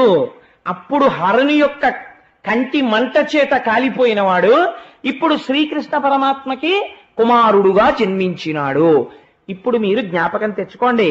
మొట్టమొదట చెప్పాను, భూదేవి వెళ్లి ప్రార్థన చేస్తే శ్రీమన్నారాయణుడు అభయం ఇచ్చాడు, నేను రాక్షస సంహారం చేసి భూభారాన్ని తీరుస్తాను అని. ఇప్పుడు ఆయన ఒకటి, ఆయన కుమారుడు ఒకటి కాదు కదా, ఈయన కూడా రాక్షస సంహారం చెయ్యవలసి ఉంది. కాబట్టి ఈయన పుట్టగానే ఈయన వలన మరణించేవాడొకడు ఉన్నాడు. వాడెవరు? శంబరాసురుడు. వాడికి తెలిసి ఈ విషయం చెప్పేశారు మహర్షులు, నువ్వు కృష్ణ పరమాత్మకి రుక్మిణీదేవికి జన్మించేటటువంటి మొదటి సంతానము చేత నీవు మరణిస్తావు అని చెప్పారు. వాడికి ఏమిటి ధైర్యం? అసలు రుక్మిణీదేవిని శిశుపాలుడికి ఇచ్చి చేస్తారు. వాడి గుండెల్లో బెంగ ఎప్పుడు వచ్చింది? రాక్షస వివాహంలో కృష్ణుడు తీసుకుపోయినప్పుడు. మళ్ళీ బెంగ ఎప్పుడు వచ్చింది? రుక్మిణీదేవి గర్భంతో ఉన్నప్పుడు. కాబట్టి ఇత పూర్వం మీరు ఒకటి గురించి విన్నారు, ఆవిడ కడుపుతో ఉంటే ఆవిడ కొడుకుడితేనే నేను చచ్చిపోతానేమో అని బెంగెట్టుకుని పిల్లాన్ని ఎత్తుకుపోదామని అలాగే ఎదురు చూసిన వాడు వాడు ఉన్నాడు. ఎవరు వాడు? కంసుడు. మీరు భాగవతం చాలా జాగ్రత్తగా వింటున్నారండి. కంసుడు అంత జాగ్రత్త పడ్డాడు. ఎంత జాగ్రత్త పడ్డాడంటే ఇప్పుడు నేను మళ్ళీ అంతా చెప్పక్కర్లేదు. ఇన్ని జాగ్రత్తలు పడినటువంటి కంసుడు కృష్ణుడు పుట్టకుండా కానీ కృష్ణుణ్ణి తాను కృష్ణుడు తనని చంపకుండా కానీ చేసుకోగలిగాడా? చేసుకోలేకపోయాడు. చచ్చిపోయాడా లేదా? అంటే రాక్షసుడు అంటే ఎవరో తెలుసా అండి? నేను చచ్చిపోకూడదు అని అవివేకంతో మాట్లాడేవాడు. నేనన్నప్పుడల్లా శరీరాన్ని చూపించి ఇది చచ్చిపోకూడదు, ఇది చచ్చిపోకూడదని చెప్పేవాడు. అన్నిటికన్నా ప్రతిరోజు మనతో మాట్లాడేటటువంటిది ఒకటి ఉంటుంది. శంకరాచార్యుల వారు అంటారు, బాల్యాదిశ్యపి జాగ్రదాదిశు తథా సర్వాస్వవస్థాస్యపి వ్యావృత్తా స్వనువర్తమానమహమిత్యంత స్ఫురంతం సదా. జుట్టు నెరిసిపోతూ ఉంటుంది, తెలిసిపోతూ ఉంటుంది వెళ్ళిపోయే సమయం ఆసన్నం అయిపోతోందని. శరీరం జర్జరీభూతం అయిపోతుంది, ముడతలు పడిపోతుంది, తింటే అరగదు, మోకాళ్ళు నొప్పులు, లేవలేడు, కూర్చోలేడు, జ్ఞాపక శక్తి క్షీణించిపోతుంది. అనుకున్నదా జ్ఞాపకానికి రాదు. పెంచుకున్నటువంటి అహంకారమా కొండలంతుంది. ఇంత అహంకారం పెరిగిపోవడం వల్ల వచ్చే మొట్టమొదటి దుష్ఫలితం ఏమిటో తెలుసా అండి? అమాయకత్వం చేతనైనా సరే ఎవరైనా ఓ మాట అన్నారనుకోండి, ఒక చిరునవ్వు నవ్వి వెళ్ళలేడు. ఎందుకనంటే నన్ను ఇంత మాట అంటారా? పొడుచుకు పొడుచుకు పొడుచుకు పొడుచుకు 10 రోజులు కుమిలిపోతాడు. అన్నవాడు వెళ్ళిపోయాడు, అది గొడవ. వీడు 10 రోజులు పడిపోతున్నాడు మంచం మీద. ఎందుకని? You have become so sensitive.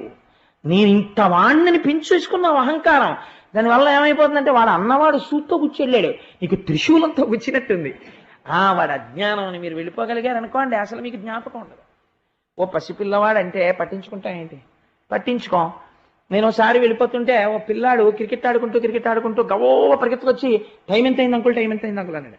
నేను చూసి 5:05 అన్నాను. నీ మొహం అప్పుడే 5 ఎక్కడ అవుతుంది అన్నాడు. అంటే వాడికి ఆట కట్టేయాలని వాడికి బెంగ కడుపులో. అందుకని నేను 5:05 అయిందని, నీ మొహం అప్పుడే 5 ఎక్కడ అవుతుంది అన్నాడు. నేను వాడు ఆర్తి అర్థం చేసుకుని, ఓహో 5:00కో 5:15కో వీడిని చదువుకోవడానికి ఇంటికి వచ్చేయమని ఉండుంటారు వీళ్ళ అమ్మగారు నాన్నగారు. వీడు 5:05 అంటేనేంటి, 4 అని ఉంటే నేను అంకుల్ థ్యాంక్ యూ అన్నవాడు.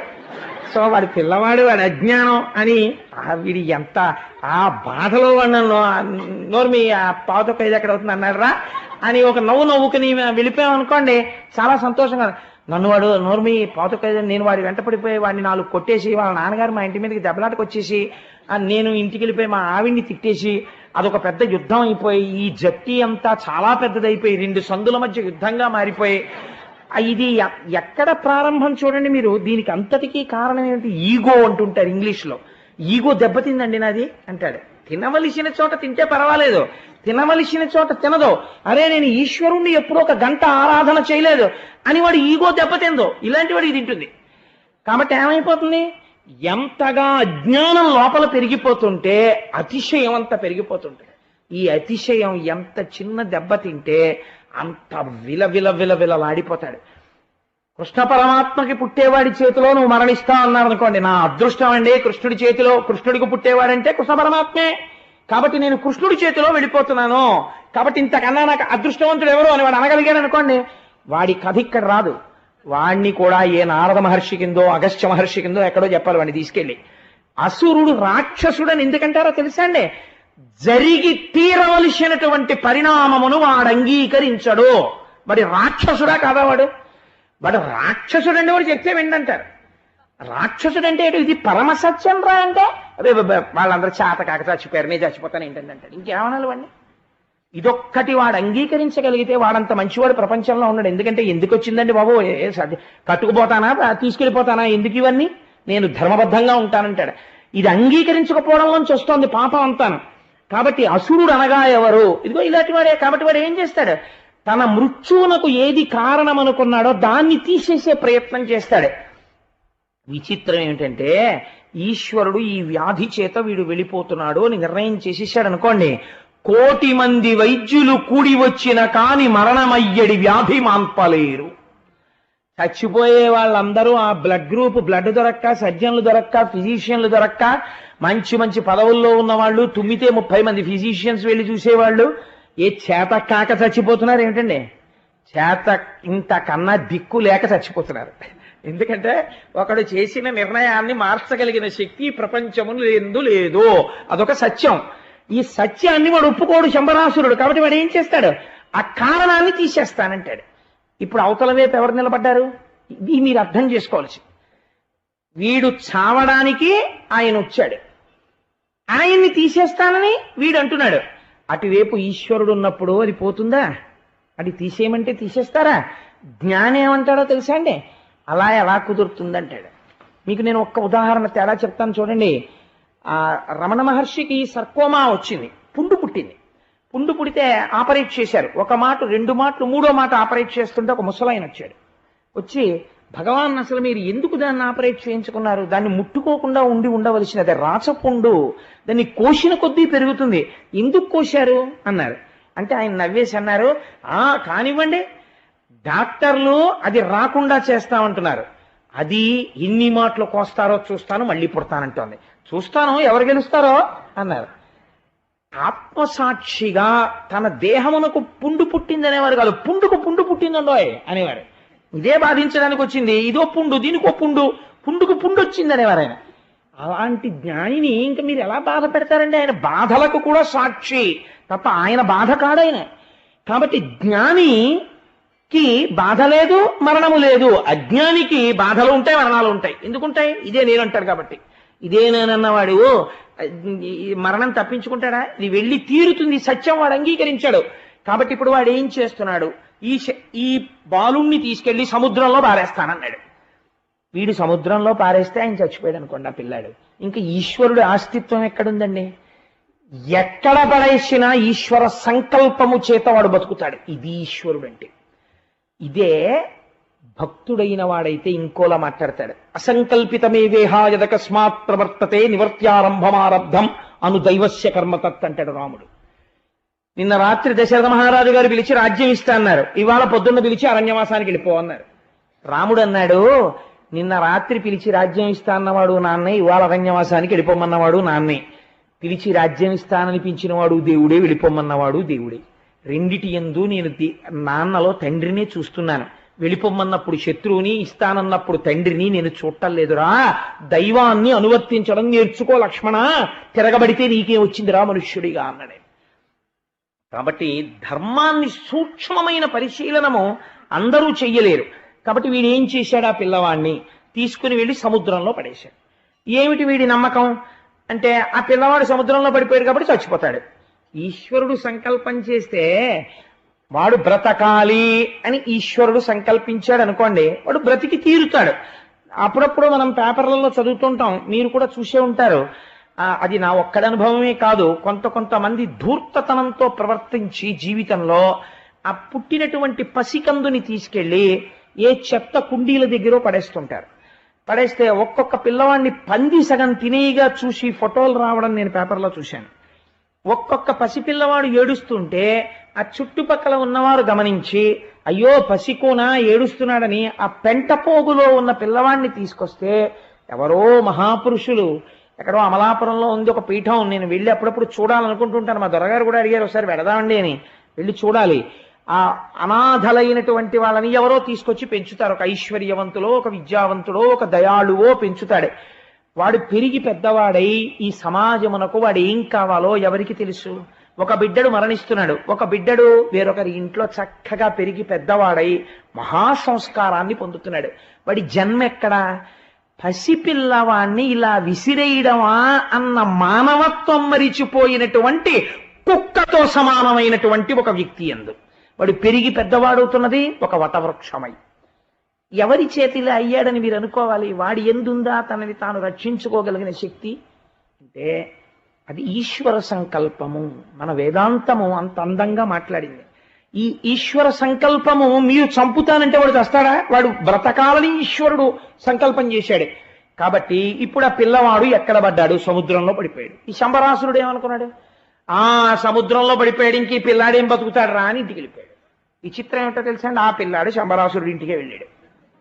ఎలా వెళ్ళాడు అంటే, ఒక పెద్ద చాప ఒకటి ఆహారం కోసం వెడుతోంది. అప్పుడే పుట్టిన ఇంత బిడ్డడు దానికి ఇంకో చిన్న చేపలా కనబడ్డాడు. చిన్న చేపను పెద్ద చేప అని, పెద్ద చేపలు చిన్న చేపలను మింగుతాయి. అది నోరు తెరిచి ఈ పిల్లాన్ని మింగేసింది గుట్టుకొని. వాడు చక్కగా నీళ్లలోంచి చేప కడుపులోకి వెళ్ళి, వాడికి ఆ ఊపిరి ఎలా చిక్కిందో, వాడు ఆ కడుపులో ఉండగా ఆశ్చర్యంగా జాలరులు వచ్చి వల వేసి చేపని బయటికి తీశారు. తీసి పడవలో వేసుకుని ఒడ్డుకు తీసుకొచ్చి రంపంతో దాన్ని కొడుపు కోశారు. కోస్తే పిల్లాడు చంటి పిల్లాడి తల కనపడింది. పిల్లాడిని బయటికి తీశాడు. ఏం ఆశ్చర్యం రా, చాపలో పిల్లాడు దొరికాడు, పట్టుకెళ్ళి శంబరాసురుడికి ఇద్దాం ప్రభువుకి. అద్భుతమైన కానుక దొరికితే ప్రభువుకి కదా ఇవ్వాలి, ఇది ప్రభువుకి చెప్దామని వాళ్ళు ఆ పిల్లాన్ని పట్టుకుని పరిగెత్తుకుంటూ ఆయన దగ్గరికి వెళ్ళారు. వెళ్ళి, అయ్యా ప్రభు ఏం చెప్పమంటారు, ఇవాళ ఎప్పట్లా సముద్రంలో వేటకెళ్ళాం, ఒక చేపని మేము పట్టుకున్నాం, దాని కడుపు కోస్తే ఓ పిల్లవాడు కనబడ్డాడు అన్న. మాయా అంటే ఎలా ఉంటుందో చూడండి. వాడు మాయకి వశుడయ్యాడు. వాడన్నాడు, ఆశ్చర్యం, పిల్లవాడా ఏడి అన్నాడు. ఈ పిల్లవాణ్ణి తీసుకొచ్చి ఇలా చూపించారు. కానీ నేను పడేసిన పిల్లవాణ్ణి చేప మింగి వీళ్ళకి దొరకలేదు కదా అన్నంత అనుమానం వాడికి రాదు. ఎందుకు రాదో తెలుసా అండి? వాడు సైన్స్ బాగా నమ్మాడు. సైన్స్ నమ్మి సనాతన ధర్మంతో కలుపుకున్న వాళ్ళని నేను అంటలేదు. వాళ్ళు మహాపురుషులై, దార్శనికులై, ఋషులై నిలబడ్డారు. నేను అటువంటి వారిని విమర్శ చేయట్లేదు. వీడేమనుకున్నాడంటే, సముద్రంలో బారేసిన పిల్లాన్ని చేప ఎలా మింగుతుంది, ఎలా వస్తాడు, వాడు కాడు వీడు అనుకున్నాడు. అనుకుని ఏం చేద్దాం అనుకున్నాడు. ఈలోగా ఇతపూర్వమే పరమశివుడి దగ్గర ఈ పిల్లవాడు తన కంటికి మాత్రమే కనపడేటటువంటి వాడు కృష్ణ పరమాత్మకి కొడుకుగా పుట్టి తను ఈ మాంసనేత్రంతో అందరూ చూసేటటువంటి వాడిగా పుడతాడని పరమశివుడు ఇచ్చినటువంటి వరం కోసం ఎదురు చూస్తున్న వ్యక్తి ఒకటి ఉంది, రతీదేవి. తన భర్త మళ్ళీ పుడతాడని. అందుకని కృష్ణావతారం వచ్చిన దగ్గర నుంచి ఆవిడ కాపేసి ఉంది. ఆవిడకు ఒక విషయం తెలుసు. ఆ పిల్లవాడు పుట్టగానే వాడు శంబరాసురుడు వాడిని వధించే ప్రయత్నం చేస్తాడు. ఈ శంబరాసురుడి దగ్గరే వాడు దొరుకుతాడు. ఎందుకంటే ఎప్పటికైనా పిల్లాడు ఎక్కడికి వస్తాడు, శంబరాసురుడి దగ్గరికే వస్తాడు వీడిని వధించడానికి. కాబట్టి శంబరాసురుడి దగ్గరే మనం ఉంటే గొడవ వదిలిపోతుంది కదా. వాడు వచ్చే ప్రదేశం అదే. కాబట్టి రైలు ఎక్కేవాడు ఏం చెయ్యాలి, టికెట్ అంతా కొనేసుకుని బెర్త్ నెంబర్ తెలిసేసుకున్న తర్వాత, అమ్మా నాకు రిజర్వేషన్ అయిపోయిందండి, ఇంకా నేను ఎక్కేయడమే తేడా అని చెప్పేసి ఇల్లు తాళం వేసేసుకుని బాల్కనీలో కూర్చున్నాడు అనుకోండి, వెళ్ళిపోతుంది రైలు. ఎంత నువ్వు పెట్టి సర్దుకుంటే ఏమిటి, ఎంత టికెట్ కొనుక్కుంటే ఏమిటి, నువ్వు రైల్వే స్టేషన్కి వెళ్ళడం, ట్రైన్లోకి ఎక్కడం ప్రధానం. ఎందుకంటే లక్ష్యం అది. ఒకసారి నువ్వు రైల్లో కూర్చుంటే నువ్వు తిరుపతి వెళ్ళిపోయినట్టే. ఇంకా అదొక్కటే వదిలేసి అన్నీ చేసేసి బాల్కనీలో కూర్చుంటే రైలు వెళ్ళిపోతుంది, నువ్వు తిరుపతి వెళ్ళావు.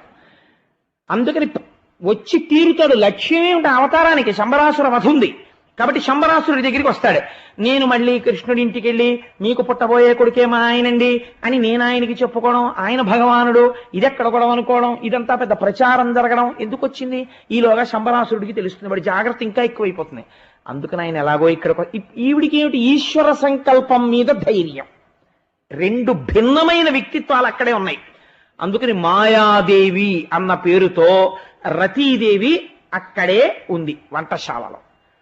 ఈవిడ వెళ్ళి అడిగింది, అయ్యా నాకు ఆ పిల్లాన్ని ఇచ్చేయండి, నేను పెంచుకుంటాను. వీడు ఎంత వెర్రివాడో చూడండి. ఆయన శత్రువు వాడింటికే వచ్చాడు. వస్తే ఆ పిల్లాన్ని ఆవిడికి ఇచ్చేయండి రా, పెంచుకుంటుంది చాలు. ఎక్కడ భద్రంగా పెరుగుతాడో, ఎవరికి వరం ఇచ్చాడో శంకరుడు, అక్కడికి ఆ పిల్లవాడు చేరిపోయాడు. ఇప్పుడు ఆవిడ కోరిక ఏమిటి తీరింది? ప్రపంచంలో ఎవరైనా తన భర్తని భర్తగా మాత్రమే చూడగలరు. పసిబిడ్డడిలా సాగడం ఉండదు. నేను విన్నాను, కొంతమంది మహాతల్లుల్ని చూశాను. భర్త ఏమీ తెలియనటువంటి అమాయకత్వంతో ఉన్నటువంటి వ్యక్తిని వివాహం చేసుకుని ఆ ఆస్తిని కాపాడి ఆ వంశాన్ని పెంచి, అయ్య బాబోయ్ నిజంగా ఆవిడ మహాతల్లి ఇలా ఎలా కాపరం చేసింది, ఎలా లాక్కొచ్చింది అంటే, పసిపిల్లాన్ని సాకినట్టు సాకానండి అని ఆయన్ని సాకినటువంటి కథలు నేను విన్నాను. అలాంటి సంఘటన ఎక్కడో ఒక మహాపురుషుడు విశ్వనాథ్ గారి చేతిలో పడింది. అదే స్వాతిముత్యమైంది. కాబట్టి ఆయన పేరు కూడా అందుకే అంత అందంగా పెట్టుకున్నారు. ఆయనకే చెల్లు, అందరికీ చెల్లుతుందా అలా పెట్టుకోగడం? చిట్టి ముత్యం పుట్టే సీత కడుపున్న స్వాతివానలు కురిసే సముద్రాల కొరకు. కాబట్టి అలా చంటి పిల్లాన్ని సాకినట్టు సాకింది అంటారు భర్తని భార్యకి. అలా పసిపిల్లవాణ్ణి భర్తని పసిపిల్లవాడిగా రతీదేవి సాకింది. ఎన్ని విచిత్రాలు చూడండి ఈశ్వర సంకల్పంలో.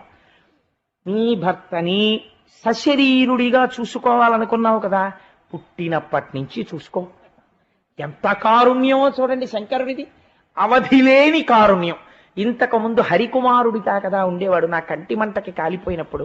ఇప్పుడు అంతే, హరికుమారుడుగానే వస్తాడు. ఇద్దరు ఇచ్చేశారు వరం. ఇంత శక్తివంతుడైపోయాడు. మళ్ళీ సాకారుడై పసిపిల్లవాడి దగ్గర నుంచి తన ఒడిలోనే పెంచుకుంది రతీదేవి. ఆయన పెరిగాడు, పెద్దవాడయ్యాడు. మన్మధుడి గురించి సౌందర్యలహరిలో శంకర భగవత్పాదులు ఎలా పొంగిపోతారో పోతన గారు భాగవతంలో అలా పొంగిపోతారు. ఎంత గొప్ప పద్యం రాశారో చూడండి.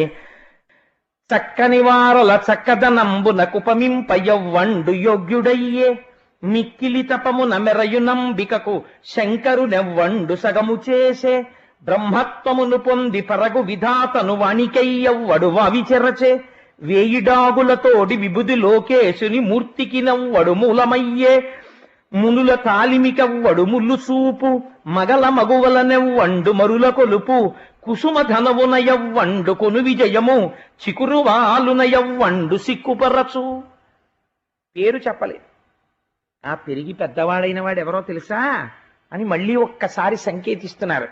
ఆయనట చక్కని వారల చక్కదనమునకు ఉపమింపయవ్వండు యోగ్యుడయ్యే. ఎవరైనా ఒక పురుషుడు చాలా అందంగా ఉన్నాడు అనుకోండి, ఆయన మన్మధుల్లో ఉన్నాడండి అంటాం తప్ప ఇంకొక ఉపమానం వెయ్యరు, సాధారణంగా వెయ్యరు. కాబట్టి చక్కని వారైనటువంటి వారలకి ఉపమించడానికి సరి అయినటువంటి వ్యక్తిగా ఎవరిని చెబుతారో అటువంటి వాడు ఈయన అయి ఉన్నాడు. మిక్కిలి తపము నమెరయు అంబికకు శంకరునెవ్వండు సగము చేసే. ఇంత తపస్సు చేసినటువంటి పార్వతీదేవికి అబ్బెబ్బే నేను పెళ్లి చేసుకోవడం ఏమిటని బాణం వేస్తుంటే కంటి మంట చేత కాల్చేసినటువంటి శంకరుడు ఆఖరికి భార్యకి అర్ధ శరీరం ఇచ్చేటట్టు చేసిన వాడెవడో వాడు వీడుగా వచ్చాడు. బ్రహ్మత్వమును పొంది పరగు విధాతను వాణికై ఎవ్వడు వావిచెరచే. వాణి అంటే సరస్వతీదేవి. అదొక చిత్రమైనటువంటి కథ అనుకోండి. ఇప్పుడు దాని లోతుపాతులు నేను స్పృశించను, ఎందుకంటే ఆ మాట ఒకటి చెప్తే సభలో ఉన్న వాళ్ళు తప్పుత్రోవ పట్టే అవకాశం ఉంటుంది. తన సృష్టి అయిన సరస్వతిని కామించాడు ఒకనాడు బ్రహ్మదేవుడు, కానీ దానికి సంబంధించిన విషయం వేరు. దాన్ని ఒక పవిత్ర ఆఖ్యానంగా భావించండి. ఎప్పుడైనా శివమహాపురాణం కానీ ఏమైనా చెప్పినప్పుడు దాని లోతుపాతులు మీరు విందురు గాని. కాబట్టి వేయిడాగులతోటి విభుద లోకేశుని మూర్తికి నవ్వడు మూలమయ్యే. ఎందుకంటే పెద్దలు వేసిన ఒక్కొక్క మాటలోంచి మళ్ళీ వెనక్కి ఏ దేవి భాగవతంలోంచి ఈ కథంతా చెప్పుకురావాలంటే ఈ పద్యంతో అయిపోతుంది వాళ్ళ నాకు.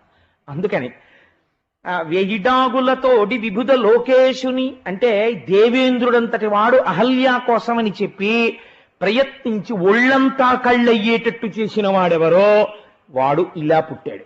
మునుల తాలిమికెవ్వడు ముల్లు చూపు. మహర్షులంతటి వాళ్ళు తపస్సు చేస్తుంటే వాళ్ళ మనస్సుని ఎవడు కదుపుతాడో వాడు. మగల మగువులనెవ్వండు మరుల కొలుపు. స్త్రీ పురుషుల మధ్య ఆసక్తి రూపంగా మారేటటువంటి వాడెవరో వాడు ఇలాంటి రూపాన్ని పొందాడు. కుసుమ ధనవునయవ్వండు కొను విజయము. పువ్వుల ధనస్సు పట్టుకుని ఓడిపోవడం అన్నది తెలియకుండా లోకాన్ని గెలిచేవాడెవడో వాడు ఇలా అయ్యాడు. చిగురు వాలునయవ్వండు సిక్కుపరచు.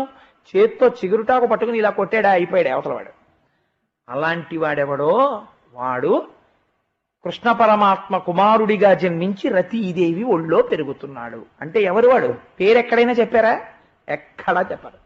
ఈ రచన వైచిత్రి కొద్ది మందిలోనే కనపడుతుంది. శంకర భగవత్పాదులు ఒకరు చాలా చిత్రమైనటువంటి శ్లోక రచన చేస్తారు.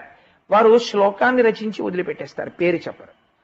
కానీ అసలు ఈ శ్లోకంలో చెప్పింది ఎవరు అని మీకు అనుమానం వస్తుంది. అనుమానం రాగానే మీరు ఇలా అన్నారు కదా, ఏదో 4 బాహువులు అన్నారు కదా, ఈ 4 బాణాలు అన్నారు కదా అని మీరు ఆలోచించడం మొదలు పెడితే మీకు తెలియకుండా మీరు మనస్సుని ధ్యానం వైపుకి తీసుకెళ్లిపోయి దానివల్ల ఫలితం వచ్చేట్టుగా శ్లోకాన్ని నిర్మాణం చేసేసి జవాబు మీరు చెప్పండి అని వదిలేసి మీకు సిద్ధినిచ్చేస్తారు. అటువంటి చమత్కారం, అలా వ్రాయగలిగిన శక్తి మహాపురుషులకు మాత్రమే ఉంటుంది. పోతన గారు ఎంత గొప్పగా రచించారో చూడండి. ఆయన ఎక్కడ మన్మధుడని పేరు చెప్పలేదు, కానీ మన్మధుడే జన్మించాడు అని నిరూపించారు. ఈ పిల్లవాడు పెరిగి యుక్త వయస్సుని పొందాడు. ఎక్కడ పెరుగుతున్నాడండి వీడు? శంబరాసురుడి అన్నంతో పెరుగుతున్నాడు. తన శత్రువుకి తానే చాలా పాలు వెన్న నెయ్యి పెట్టి పెంచుకుంటున్నాడు శంబరాసురుడు. ఎంత మోహమో చూసారా? ఏమిటో తెలుసా అండి దీని విచిత్రం? శరీరమునకు మృత్యువు దేనిలోంచి వస్తుంది అంటే శాస్త్రం ఏం చెప్పిందో తెలుసా అండి? మృత్యువు బయట నుండి రాదు. మృత్యువు ఎక్కడి నుంచి వస్తుంది? అన్నములోంచి వస్తుంది అని చెప్పింది. అన్నమే మృత్యువు. అన్నము అన్న మాటకు అందుకే 2 అర్థాలు. తాను తినునది, తనను తినునది. అది ఏం చేస్తుందో తెలుసా అండి, చాలా కాలం తను తింటాడు, ఆ తర్వాత అది తనని తినడం మొదలెడుతుంది. అంటే ఇంకా డాక్టర్ల ఏముందండి, ఒక్క మాట చెప్తాడు డాక్టర్, నీకు మ్యాసివ్ స్ట్రోక్ వచ్చిందయా, కారణం ఏంటంటే ఫ్యాట్ డిపాజిట్ అయిపోయింది అంటాడు. ఎక్కడి నుంచి వచ్చింది ఫ్యాట్? తిన్న అన్నంలోంచే వచ్చింది ఆ కొలెస్ట్రాల్ అంతా. అంతే తప్ప కొలెస్ట్రాల్ ఇవ్వండి నాకని చెప్పి ఆయన ఎప్పుడైనా చేశారు తాగాడేమిటి? ఎప్పుడూ తాగలేదు. ఎక్కడి నుంచి వచ్చింది?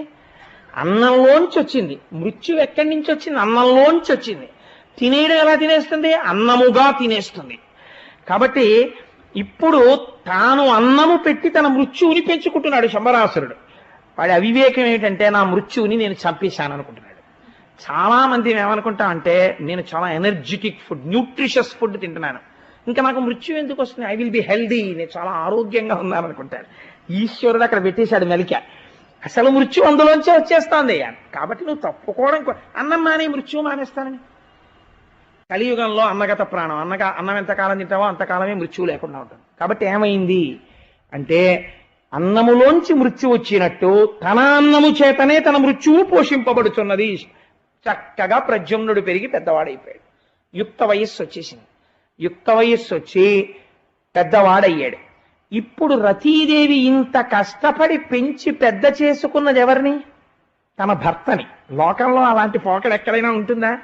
ఎవ్వరికీ ఉండదు. సాధారణంగా తల్లి పెంచుకుంటుంది పిల్లవాడిని తప్ప, మా ఆయన్ని నేనే కష్టపడి పెంచి పెద్ద చేసుకున్నానండి, కనలేదు కానీ అని ఎవరైనా అంటుందా? అలా ఉండదు. అసలు అలా పెంచితే పిల్లల్ని మాతృత్వ భావన వచ్చేస్తుంది. కానీ ఆవిడ అసలు అటువంటి భావనతో పెంచలేదు, మా ఆయనన్న భావనతోనే పెంచి పెద్ద చేసింది రతీదేవి. అంటే ఈశ్వరుడు యొక్క వరం ఎంత చిత్రంగా పరిణమిస్తుందో, ఆయన శక్తిని మీరు ఎంత లెక్క కట్టలేరో, ఎంత అద్వితీయంగా ఉంటుందో ఆవిష్కరిస్తున్నారు పోతన గారు. ఇప్పుడు పెంచి పెద్ద చేస్తే ఆయన ఎందే భావన ఉంది? ఆయనకి తెలియదు తాను మన్మథుడని, ఈవిడికి తెలుసు ఆయన మన్మథుడని. కాబట్టి ఆయన ఏమనుకుంటున్నాడు? నన్ను పెంచి పెద్ద చేస్తోంది ఈవిడ అనుకుంటున్నాడు. ఆవిడేమనుకుంటోంది? నా భర్త పెరిగి పెద్దవాడవుతున్నాడు అనుకుంటోంది. ఈవిడ చేష్టితములను గమనించాడు. ఆయనకి యవ్వనం వచ్చిన తర్వాత ఈవిడ ప్రవర్తన యందు దోషమును కనిపెట్టాడు ప్రద్యుమ్నుడు. కనిపెట్టి ఒక ప్రశ్న వేశాడు. నా తనూభవుడీతడంచును నానయించుకలేక యోమాత నీ విధి ఏమి, నేడిటు మాతృభావము మాని సంప్రీతి కామిని భంగి చేసెదు పెక్కు విభ్రమముల్, మహాఖ్యాత వృత్తికి నీకు ధర్మము కాదు మోహము సేయగాన్. మాతృత్వానికే కళంకం తెస్తున్నావు. నువ్వు నన్ను పెంచి పెద్ద చేశావు, నేను నీ కొడుకుని, నువ్వు నాయందు కామవికారము పొడసూపినట్లుగా ప్రవర్తించినట్లు నాకు అనిపిస్తోంది. నీ ప్రవర్తన యందు దోషము కనపడుతోంది. సంప్రీతి కామిని భంగి చేసెదు పెక్కు విభ్రమముల్, కామిని ప్రవర్తించినట్లు ప్రవర్తిస్తున్నావేంటి? అలా నువ్వు ప్రవర్తించకూడదే, ఎందుకు నీ ఎందు ఇంత విచిత్రమైనటువంటి ప్రవర్తన జరుగుతోంది అని అడిగింది. చెప్పడంలో ఉన్న గమ్మత్తు చూడండి మీరు. ఆవిడ వెంటనే అబ్బే ఏం లేదయా, నువ్వు నా భర్త నీ భార్యని ఆ వరం వల్ల ఇలా పెంచాను అందనుకోండి. స్త్రీ హృదయానికి ఉండేటటువంటి ఆర్తిని ఆయన గమనించకపోవచ్చు. నాకు నీ ఎందు మాతృభావన మాత్రమే ఉన్నది అన్నాడు అనుకోండి, ఈవిడ అడిగిన వరం ఏమైపోవాలి? కాబట్టి స్త్రీ హృదయం ఎంత సున్నితంగా ఉంటుందో రతీదేవి ఆవిష్కరించింది. ఏమి చమత్కారం అండి కవుల్ది, ఎంత గొప్ప రచన చేస్తారు వాళ్ళు, ఎంత పరకాయ ప్రవేశం చేస్తారు. ఆయన అన్నారు, ఆవిడంది, పాపకర్ముడు వీడు నిన్నిట బట్టి తెచ్చిన లేచి, నా పాపడెక్కడబోయనో సుతుబాపితే విధియంచు, తా గ్రేపు బాసిన గోవుభంగిని కిన్నయ్యై పడి గాఢ సంతాపయ్యై నిన్ను నోచి కాంచిన తల్లి కుయ్యిడకుండానే అంది. ఓయ్ ప్రద్యుమ్న, నీవు రుక్మిణీ కృష్ణులకు జన్మించినటువంటి వాడివి. నిన్ను పురిటి మంచం మీద ఈ శంబరాసురుడు అపహరించి తీసుకొచ్చి సముద్రంలో పడేశాడు.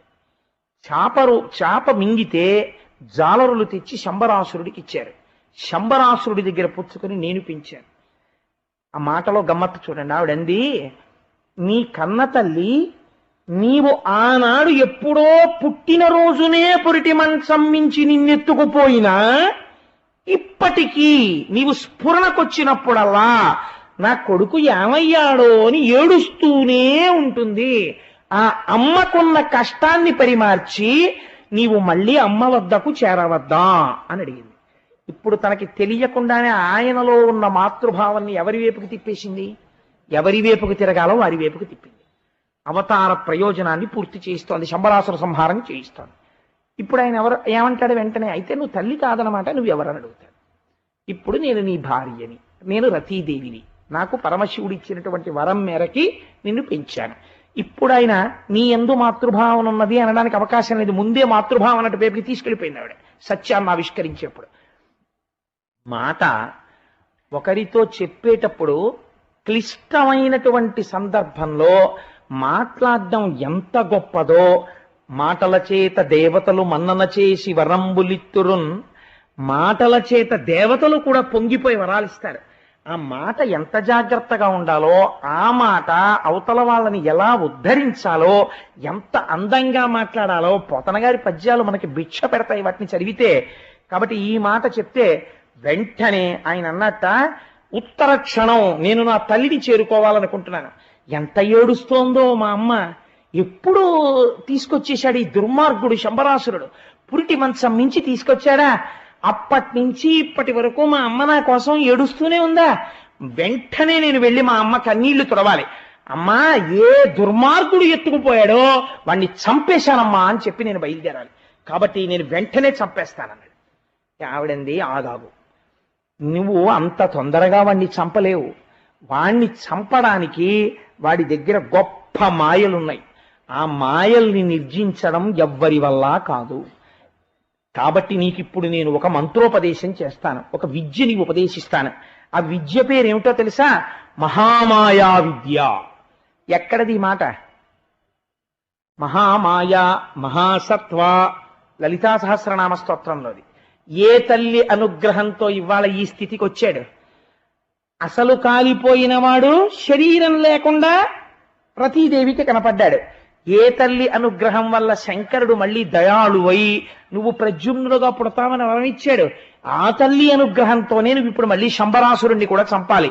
అందుకని నీకు మహామాయాతత్వాన్ని బోధ చేస్తాను, కూర్చో అని ఆయనకి బోధ చేసింది. అందుకే అమ్మవారికి 12 మంది ఉపాసకుల్ని చెప్తారు. వాళ్లే మనుశ్చంద్ర కుబేరశ్చలోపాముద్రాచ మన్మద అగస్తీరగ్ని సూర్యశ్చ ఇంద్రస్కంధ శివస్తథ క్రోధభట్టారకో దేవ్యాద్వాదశామి ఉపాసకా అని 12 మంది అమ్మవారి ఉపాసకులు. వాళ్ళ గురించి విన్నా, వాళ్ళ గురించి చెప్పినా అమ్మవారి యొక్క అనుగ్రహం కలుగుతుంది, అమ్మవారు పరమ ప్రీతి చెందుతుంది. అందుకే రుక్మిణీ కళ్యాణం ప్రక్కనే ప్రద్యుమ్నోపాఖ్యానాన్ని ఇచ్చారు. పెళ్ళయిన తర్వాత కోరుకోవలసింది ఏమిటి? కడుపు పండడం అడుగుతారు. మాతృత్వమే కదండి అడుగుతారు. ఆ మాతృత్వం నిలబడడానికి మహామాత యొక్క అనుగ్రహం కలగాలి. అందుకని రుక్మిణికి ప్రద్యుమ్నుడు పుట్టడాన్ని అడ్డుపెట్టి అమ్మవారి యొక్క అనుగ్రహాన్ని పోతన గారు కథలోకి తీసుకొచ్చారు. చూడండి ఆయన ఉపకారం. కాబట్టి ఇప్పుడు ఈ మహామాయాతత్వాన్ని ఉపదేశం చేసిన మహామాయ అని ఏంటో దేన్నంటారో తెలుసా అండి? మీకు చెప్తే మీరు సూక్ష్మంగా పట్టేస్తారు జ్ఞానులు కనుక. ఒక మాట చెప్తాను చూడండి. అందరం కూడా, మనమే కాదు, ప్రతి ప్రాణికి 2 దశలు ఉంటాయి. ఒకటి గర్భస్థ దశ, అమ్మ కడుపులో ఉన్నది. రెండవది అమ్మ గర్భములోంచి పైకొచ్చిన దశ. మూడోది సరే పంచభూతాల్లో కలిసిపోయేది, దాని గురించి ఎందుకు, ఇంకా అది ఎలాగో కలిసిపోతుంది, దాని గురించి పెద్ద అల్లరక్కర్లేదు. అందుకని ఈ 2 దశల్లో అమ్మ కడుపులో ఉండగా వాడికి జ్ఞానం ఉంటుంది. అది విచిత్రం. వాడికి తెలుస్తుంది తాను ఇంతకు ముందు ఎన్ని జన్మలు ఎత్తాడు, ఎన్ని పాపాలు చేశాడు, ఎన్ని తప్పులు చేశాడు, నా వాళ్ళనుకున్న వాళ్ళ కోసం ఎన్నిన్ని తీసుకొచ్చాడు, ఎన్ని కూడబెట్టాడు, చివరికి తాను ఏమైపోయాడు, ఎన్ని అధోగతులకు వెళ్ళిపోయాడు, తనకి అని పుణ్యం లేక ఎన్ని చోట్ల తిరిగాడు. ఆశ్చర్యంగా ఉంటుందండి. కబీర్ దాస్ గారు రామాయణం చెప్తుంటే తులసీదాస్ గారు రామాయణం చెప్తుంటే గంగ ఒడ్డున అటుగా వెళ్ళిపోతున్నాడు ఒక జమీందారు. వెళ్ళిపోతూ జనాన్ని తులసీదాస్ గారిని రోజు చూసి గుర్రం ఆపి, బుద్ధిహీనుడు, ఇలాగే చెప్తాడు అందరినీ కూర్చోపెట్టి టైం పాడు చేసి అనేవాడు. రోజు తులసీదాస్ గారు అలా అన్నప్పుడల్లా నమస్కారం చేస్తుండేవాడు. ఒక రోజు తులసీదాస్ గారు ఆయన ఇంటికి వచ్చారు. వస్తే వాడు ఆశ్చర్యపడి, నన్ను కూడా పాడు చేయడానికి వచ్చాడు వీడు అన్నాడు. అంటే ఎందుకు వచ్చావు అన్నాడు. కూర్చోండి అనలేదు తులసీదాస్ గారిని. తులసీదాస్ గారు అన్నారు, అందరికన్నా నాకు నీ మీదే జాలిగా ఉంది. ఎందుకో తెలుసా? నీ వాళ్ళనుకుని నమ్మి అక్కడ రామాయణం వింటున్న వాళ్ళని కూడా తక్కువ అనుకుంటున్నావు. నీకు సమయం దగ్గర పడిపోతోంది కదా, జీవితం అయిపోతోంది కదా, ఇంత తిరుగుతున్నావే, నిన్నెవరు కాపాడతారు? నిన్ను కాపాడి నీకు రామాయణం రామనామం గురించి చెప్దామని వచ్చాను, వింటావా అన్నారు.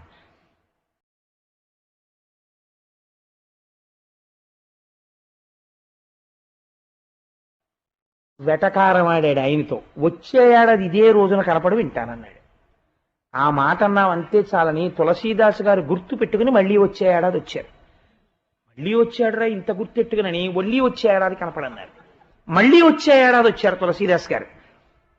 వస్తే ఏం వింటావా అని అడిగారు. మళ్ళీ వచ్చే ఏడాది కనపడన్నాడు. మూడో ఏడాది తులసీదాస్ గారు మళ్ళీ వచ్చారు. జమీందారు ఏడుస్తూ ఎక్కడున్నాడో తెలుసా అండి? కంఠం మీద పెద్ద పుండు పుట్టి ఉంటే ఆ పుండుని పక్కకి తీసేసి తన కొడుకే కాడి పెట్టి పొలం దున్నిస్తున్నాడు. తన ఐశ్వర్యం మీద మోహం పోక తన పొలాలు దున్నుకోవడానికి తానే ఎద్దుగా వచ్చాడు. కొడుకేం తెలుసు? పుండు పక్కకి ఉత్తరించి కాడి పెట్టి దున్నిస్తున్నాడు. ఆ జీవుడు తులసీదాస్ గారిని గుర్తుపట్టి కన్నుల వెంట ధారగా ఏడుస్తూ చూశాడు. ఆనాడు మీరు రామాయణం చెప్తానంటే వినలేకపోయాను. వీళ్ళందరూ నేను తెచ్చిన ఐశ్వర్యమే అనుభవిస్తున్నారు. నేను మెడ మీద పుండుతో నాగలి దున్నుతున్నాను. చూశారా నా బ్రతుకు? పెరట్లో కట్టి ఎండుగడ్డి పెడుతున్నారు నాకు. అప్పుడు తులసీదాస్ గారు అన్నారు, ఇప్పుడు నేను చెప్పినా నువ్వు వినలేవు, ఎందుకంటే నువ్వు ఎద్దువి. నువ్వు మనుష్యుడుగా ఉండుంటే నేను నీకు రామాయణం చెప్పుండేవాణ్ణి. దాని అదృష్టం ఏమిటో, మనుష్య జన్మ విలువేమిటో నీకు తెలుసుకునే లోపల నీకు ఆ అవకాశం జారిపోయింది. కాబట్టి ఇంకా నువ్వు దానిని పొందలేవు అని చెప్పేశారు. అలా భగవంతుని యొక్క కథాశ్రవణం అనేటటువంటిది ఎప్పుడు చెయ్యాలో అప్పుడు మాత్రమే చెయ్యగలడు తప్ప ఎప్పుడు పడితే అప్పుడు చెయ్యలేడు కదా. కాబట్టి ఇప్పుడు శంబరాసురుణ్ణి తాను సంహరించాలనేటటువంటి విషయము స్ఫురణలోకి రాగానే వెళ్ళిపోతానంటే రతీదేవి ఒప్పుకోలేదు. నీకు మహామాయని బోధ చేస్తానంది. మహామాయ అంటే ఏమిటో తెలుసా అండి? అమ్మ కడుపులో ఉండగా ఉన్న జ్ఞానం ఈ క్షణంలో మనం చెప్పుకుంటుండగా ఎన్ని అమ్మల కడుపులోంచి ఎన్ని ప్రాణులో బయటికి వస్తాయి. ప్రసూతి వాయు రూపంలో బయటికి తోస్తాడు పరమాత్మ. బయటికి ఇలా తలకాయ రాగానే ఉత్తర క్షణం మరిచిపోతాడు. మరిచిపోయి ఇది నేను, దీనికి ఉన్న మొట్టమొదటి మహామాయ యొక్క మొదటి అంశం ఏమిటో తెలుసా అండి? తనకి తెలియకుండా ఈ కడుపు నింపేదాని కోసం ఏడుస్తాడు. అమ్మ పాలిస్తుందని తెలియదు, వాడు ఏడుస్తాడు అంతే. అమ్మ పాలిస్తుంది. ఈ ఏడుపుకి అమ్మలోంచి పాలొస్తాయి. అది ఆశ్చర్యం. ఆ పాలు తాగుతాడు.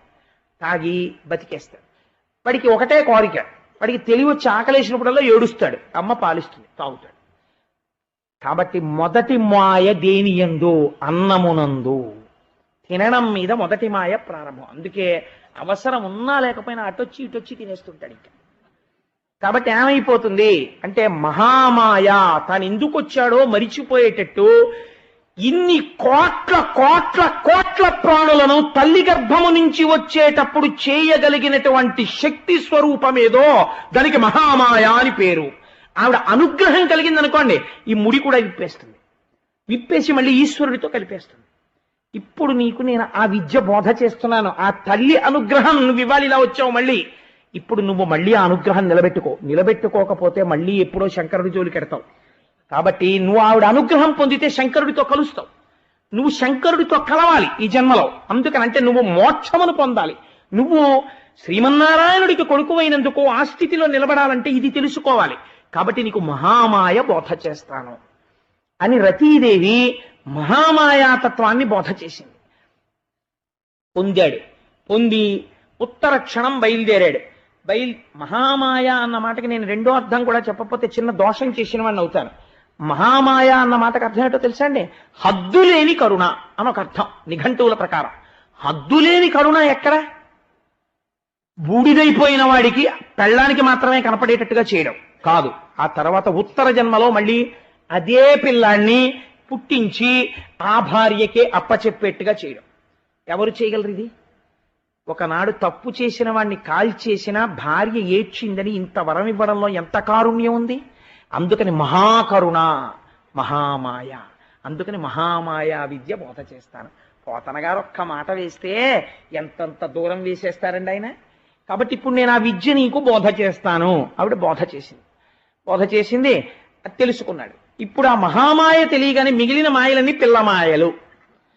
ఇంకా మహామాయ తెలిసేసుకున్న వాడికి ఇది పెద్ద బాధ ఏంటండి, సేమటపాకాయలు చేత్తో పట్టుకుని కాల్చేస్తాడు ఆయన, రేకు జువ్వలు వేసేస్తుంటాడు. ఆయన నేలటపాకాయ కొట్టండి అన్నారు. అమ్మ బాబోయ్ నా వల్ల కాదండి అంటారా? అందరూ అలా మహామాయాతత్వాన్ని ఎరిక ఉన్నవాడికి ఇంకా శంబరాసురుడు మాయలు ఏం పనికి వస్తాయి? రాక్షస మాయలు పనికిరావు. జ్ఞాని ముందు ఈ కుప్పిగంతులు పనికిరావు. కాబట్టి ఇప్పుడు ఏమయ్యాడు, వెంటనే పిలిచాడు శంబరాసురుణ్ణి. గురు మాయారణ వేదియై కవచియై కోదండయై బాణియై హరిజుండోరి నిశాటు వైచితి వినా డంబోధి నిన్నన్ను ఘోర రణాంబో నిధి వైతు నిన్ను నిధి నేరమ్మంచు చీరెన్ మనోహర దివ్యాంబరు ఉల్ల సద్దనుజ సేవాడంబరున్ శంబరున్. ఓరి దుర్మార్గుడా, ఆ రోజున పురిటి మంచం మీద ఉన్న నన్ను తీసుకెళ్లి సముద్రంలో పారేశావు, వాణ్ణే పెరిగి పెద్దవాడిని అయ్యాను, రారా యుద్ధానికి అన్నాడు. వాడికి సత్యం తెలియగానే తోక తొక్కిన త్రాచులా లేచాడు. వాడి బాధ ఏమిటో తెలుసా అండి, ఆయన బతికున్నాడని కాదు, తానే బతికించి పెంచి పెద్ద చేశానని. ఇది వాడి బాధ. అయ్యయ్యయ్యో నేను ఇంత విజయం సాధించాననుకున్నాను, ఈశ్వరుడు చేసిన సంకల్పాన్ని నేను ఎదిరించగలిగాను అనుకున్నాను, నన్ను ఎంత మాయపరిచాడురా, నా మృత్యువుని నేనే చక్కగా పోషించుకున్నానని తెలుసుకోలేకపోయాను. ఇది వాడి బాధ. అందుకని ఇప్పుడైనా పర్వాలేదంటాడు. చిత్రం ఏమిటో తెలుసా అండి, అంగీకరించగలిగాడు అనుకోండి. ఇప్పుడైనా ఇంత భంగపడ్డవాణ్ణి ఇంకా నీతో నేనేం యుద్ధం చేస్తాను రా, కాబట్టి నేను ఈశ్వరుణ్ణి ఆరాధన చేస్తూ కూర్చుంటాను, నా ప్రాణములు నువ్వు తీసుకో అనగలిగాడు అనుకోండి. వాడు మహాజ్ఞాని. అలా వాడు ఎందుకంటాడు, వాడు రాక్షసుడు వాడు, కాబట్టి వాడు అనలేడు. అంతే తేడా మీకు. ఇప్పుడు శంబరాసురుడు ఎవరో ప్రద్యుమ్నుడు ఎవరో మీరు గ్రహించగలగాలి. ఆఖ్యానంలోంచి యుద్ధానికి బయలుదేరాడు, గదలు విసిరాడు, ఎన్నో ప్రయోగాలు చేశాడు, పిశాచాల్ని ప్రయోగించాడు. ఇన్నిటినీ కూడా తనకున్నటువంటి మహామాయాశక్తి చేత అణచివేశాడు ప్రద్యుమ్నుడు. అణచివేసి ఒక కత్తి తీసుకుని ఆ శంబరాసురుని యొక్క కుత్తుక ఖండించేశాడు. వాడి తలకాయ కింద పడిపోయింది. ఏమైంది వీడు చేసిన ఇంత అల్లరి అంటే, ఎవడు చావు తప్పుకుందాం అనుకున్నాడో వాడు ఎవరి చేతిలో చచ్చిపోతావని ఈశ్వరుడు సంకల్పం చేశాడో వాడి చేతిలో చచ్చిపోయాడు. కాబట్టి ఏం తెలిసింది, ఈశ్వర సంకల్పము జరుగుతుంది. ఏది ఈశ్వర సంకల్పమో ఏ దేహమైనా వెళ్ళిపోవలసింది. కాబట్టి ఇది అంగీకరించగలిగితే ఎంత హాయి, ఎంత సంతోషం. ఎక్కడుంది మోహం, ఎక్కడుంది అజ్ఞానం, అవిద్య. చాలా సంతోషంగా ఒక డ్రామాని చూడడం మొదలు పెడతాడు. కాబట్టి సంతోషంగా హాయిగా ప్రశాంతంగా ఉండగలుగుతాడు. ఈ ప్రశాంతత లోపల ఉండే వస్తువు. ₹1,00,00,000 ఇట్టి షాప్కి వెళ్ళి ఓ ½ కిలో మనశ్శాంతి అమ్ముదురు అంటే ఎవ్వడు అమ్మడం. మనశ్శాంతి అన్నది ఎక్కడొస్తుంది, నువ్వు సత్యాన్ని అంగీకరించడంలో మనశ్శాంతి ఉంటుంది. అది లేని వాడికి ఇది ఉండదు. కాబట్టి ఏమైంది, ఈ శంబరుణ్ణి చంపితే పోతన గారు అన్నారు, చిగురాకడి దపుదారును జగముల పరవశము చేయు చలపాదికి దొడ్డగు నిక్కడి దంబున తన పగతుం తెగవేయుటెంత పని చింతింపన్. ఓ చిగురుటాకు పట్టుకుని ఎంతంతో తపస్సు చేసుకుంటున్న వాళ్ళని ఇలా అంటే పడగొట్టగలిగినటువంటి వాడికి ప్రద్యుమ్నుణ్ణి చంపడం ఒక లెక్క, అందుకని చంపేవతల పారేశాడయా అన్నారు. ఇలా చంపేసిన తరువాత ఒక చిత్రం జరిగింది. వెంటనే ఇప్పుడు ఎక్కడికి వెళ్ళాలి, అమ్మని చూడ్డానికి వెళ్ళాలి. మీరు ఒక్క విషయం గమనించాలి, ఇవన్నీ తెలుసున్నవాడు ఒక ఆయన ఉన్నాడు. ఎవరండి? కృష్ణుడికి తెలుసు. కృష్ణుడికి తెలిస్తే కొడుకుని ఎత్తుకుపోగానే నాకు తెలియట్లేదు రుక్మిణి, చారుల్ని పంపించాను రుక్మిణి, సైన్యాన్ని పంపించాను రుక్మిణి, ఎక్కడో తప్పిపోయాడు పిల్లాడు, ఎవరో ఎత్తుకుపోయారు, మనకి తెలియదు ఆ జాడ కూడాను, వాడిని చంపుదామంటే పోనీ తెలియదు అని ఊరుకున్నాడు. ఎందుకు ఊరుకున్నాడు? ఆయనకి తెలుసు రాక్షస సంహారం జరగాలి, వీడు శంబరాసుడిని చంపి వచ్చేస్తాడులే ఆయనకి తెలుసు. అందులో ఆయన నిబ్బరంగా ఉన్నాడు. పైకి కొడుకు కోసం వెతుకుతున్న వాళ్లే ఉన్నాడు. అందుకే కృష్ణ పరమాత్మ చెప్పింది చేయడమే తప్ప ఆయన చేసింది నువ్వు చేసే ప్రయత్నం చేయకంటారు. అది పరిపూర్ణ అవతారం. It cannot be imitated. రామచంద్రమూర్తిని మీరు అనుకరించాలి, కృష్ణుణ్ణి అనుకరించకూడదు. రాసలీల నేను చేస్తానంటే కొంపలడిపోతాయి. కాబట్టి ఈయన బయలుదేరి ఆకాశ మార్గంలో రతీదేవితో కలిసి రుక్మిణీదేవి యొక్క అంతఃపురంలో దిగాడు. దిగితే ఒక విచిత్రం జరిగింది అక్కడ. ఏ ఆశ్చర్యం జరిగిందో తెలుసా అండి, వాళ్ళు ఎప్పుడూ కూడా కృష్ణుడినే చూడడం వాళ్ళకి అలవాటు. ఆ ఇంట్లో కృష్ణుడు ఎలా ఉంటాడో ముద్ర ప్రద్యుమ్నుడు అలా ఉంటాడు. వాళ్ళు చూసి చెరికెత్తెలు అంతఃపుర స్త్రీలు అందరూ ఆకాశంలోంచి రతీదేవితో కలిసి దిగాడు. జలదస్యాము ప్రలంబబాహుయుగళుం చంద్రాననుం నీలసంకుల వక్రాలకు పీతవాసు ఘనవక్షున్ సింహమధ్యున్ మహోత్పలపత్రేక్షణు మందహాస లలితుం పంచాయుధుం నీరజాక్షులుత రేమరపాటు చూచి హరియంచుండాగి రయ్యయ్యడన్. ఆ అంతఃపురంలో ఉన్న పరిచారికలు సైరేంద్రులు వాళ్ళు తిరుగుతున్నారు. ఒక్కసారి పైనుంచి కిందకి దిగాడు. పట్టు పీతాంబరం కట్టుకుని ఆ చేతులు, ఆ కాళ్ళు, ఆ నడక, ఆ చూపు, ఆ కళ్ళు, ఆ ముక్కు, ఆ నోరు, ఆ నవ్వు అన్నీ శ్రీకృష్ణుడే. ఈయన్ని చూసి వాళ్ళు అనుకున్నారట, ఇదేమిటి ఇవాళ రథం మీద రావడం అనేసి ఆకాశంలోంచి దిగాడు, కృష్ణ పరమాత్మ నడిచొస్తుంటే మనం మామూలుగా ఎదురుగుండా నడవలేం కదా అని గబాల గబగబ ఎక్కడి వాళ్ళు అక్కడ స్తంభాల చాటికి తప్పుకున్నారట. అంటే పోతనామాచ్యుల వారు ఏం ఆవిష్కరిస్తున్నారు? ఆత్మావై పుత్రనామాసి, తండ్రి ఎలా ఉంటాడో అలాంటి కొడుకు పుట్టాడు. ఇంతకన్నా సజ్జ ఫలితం ఏమిటండి?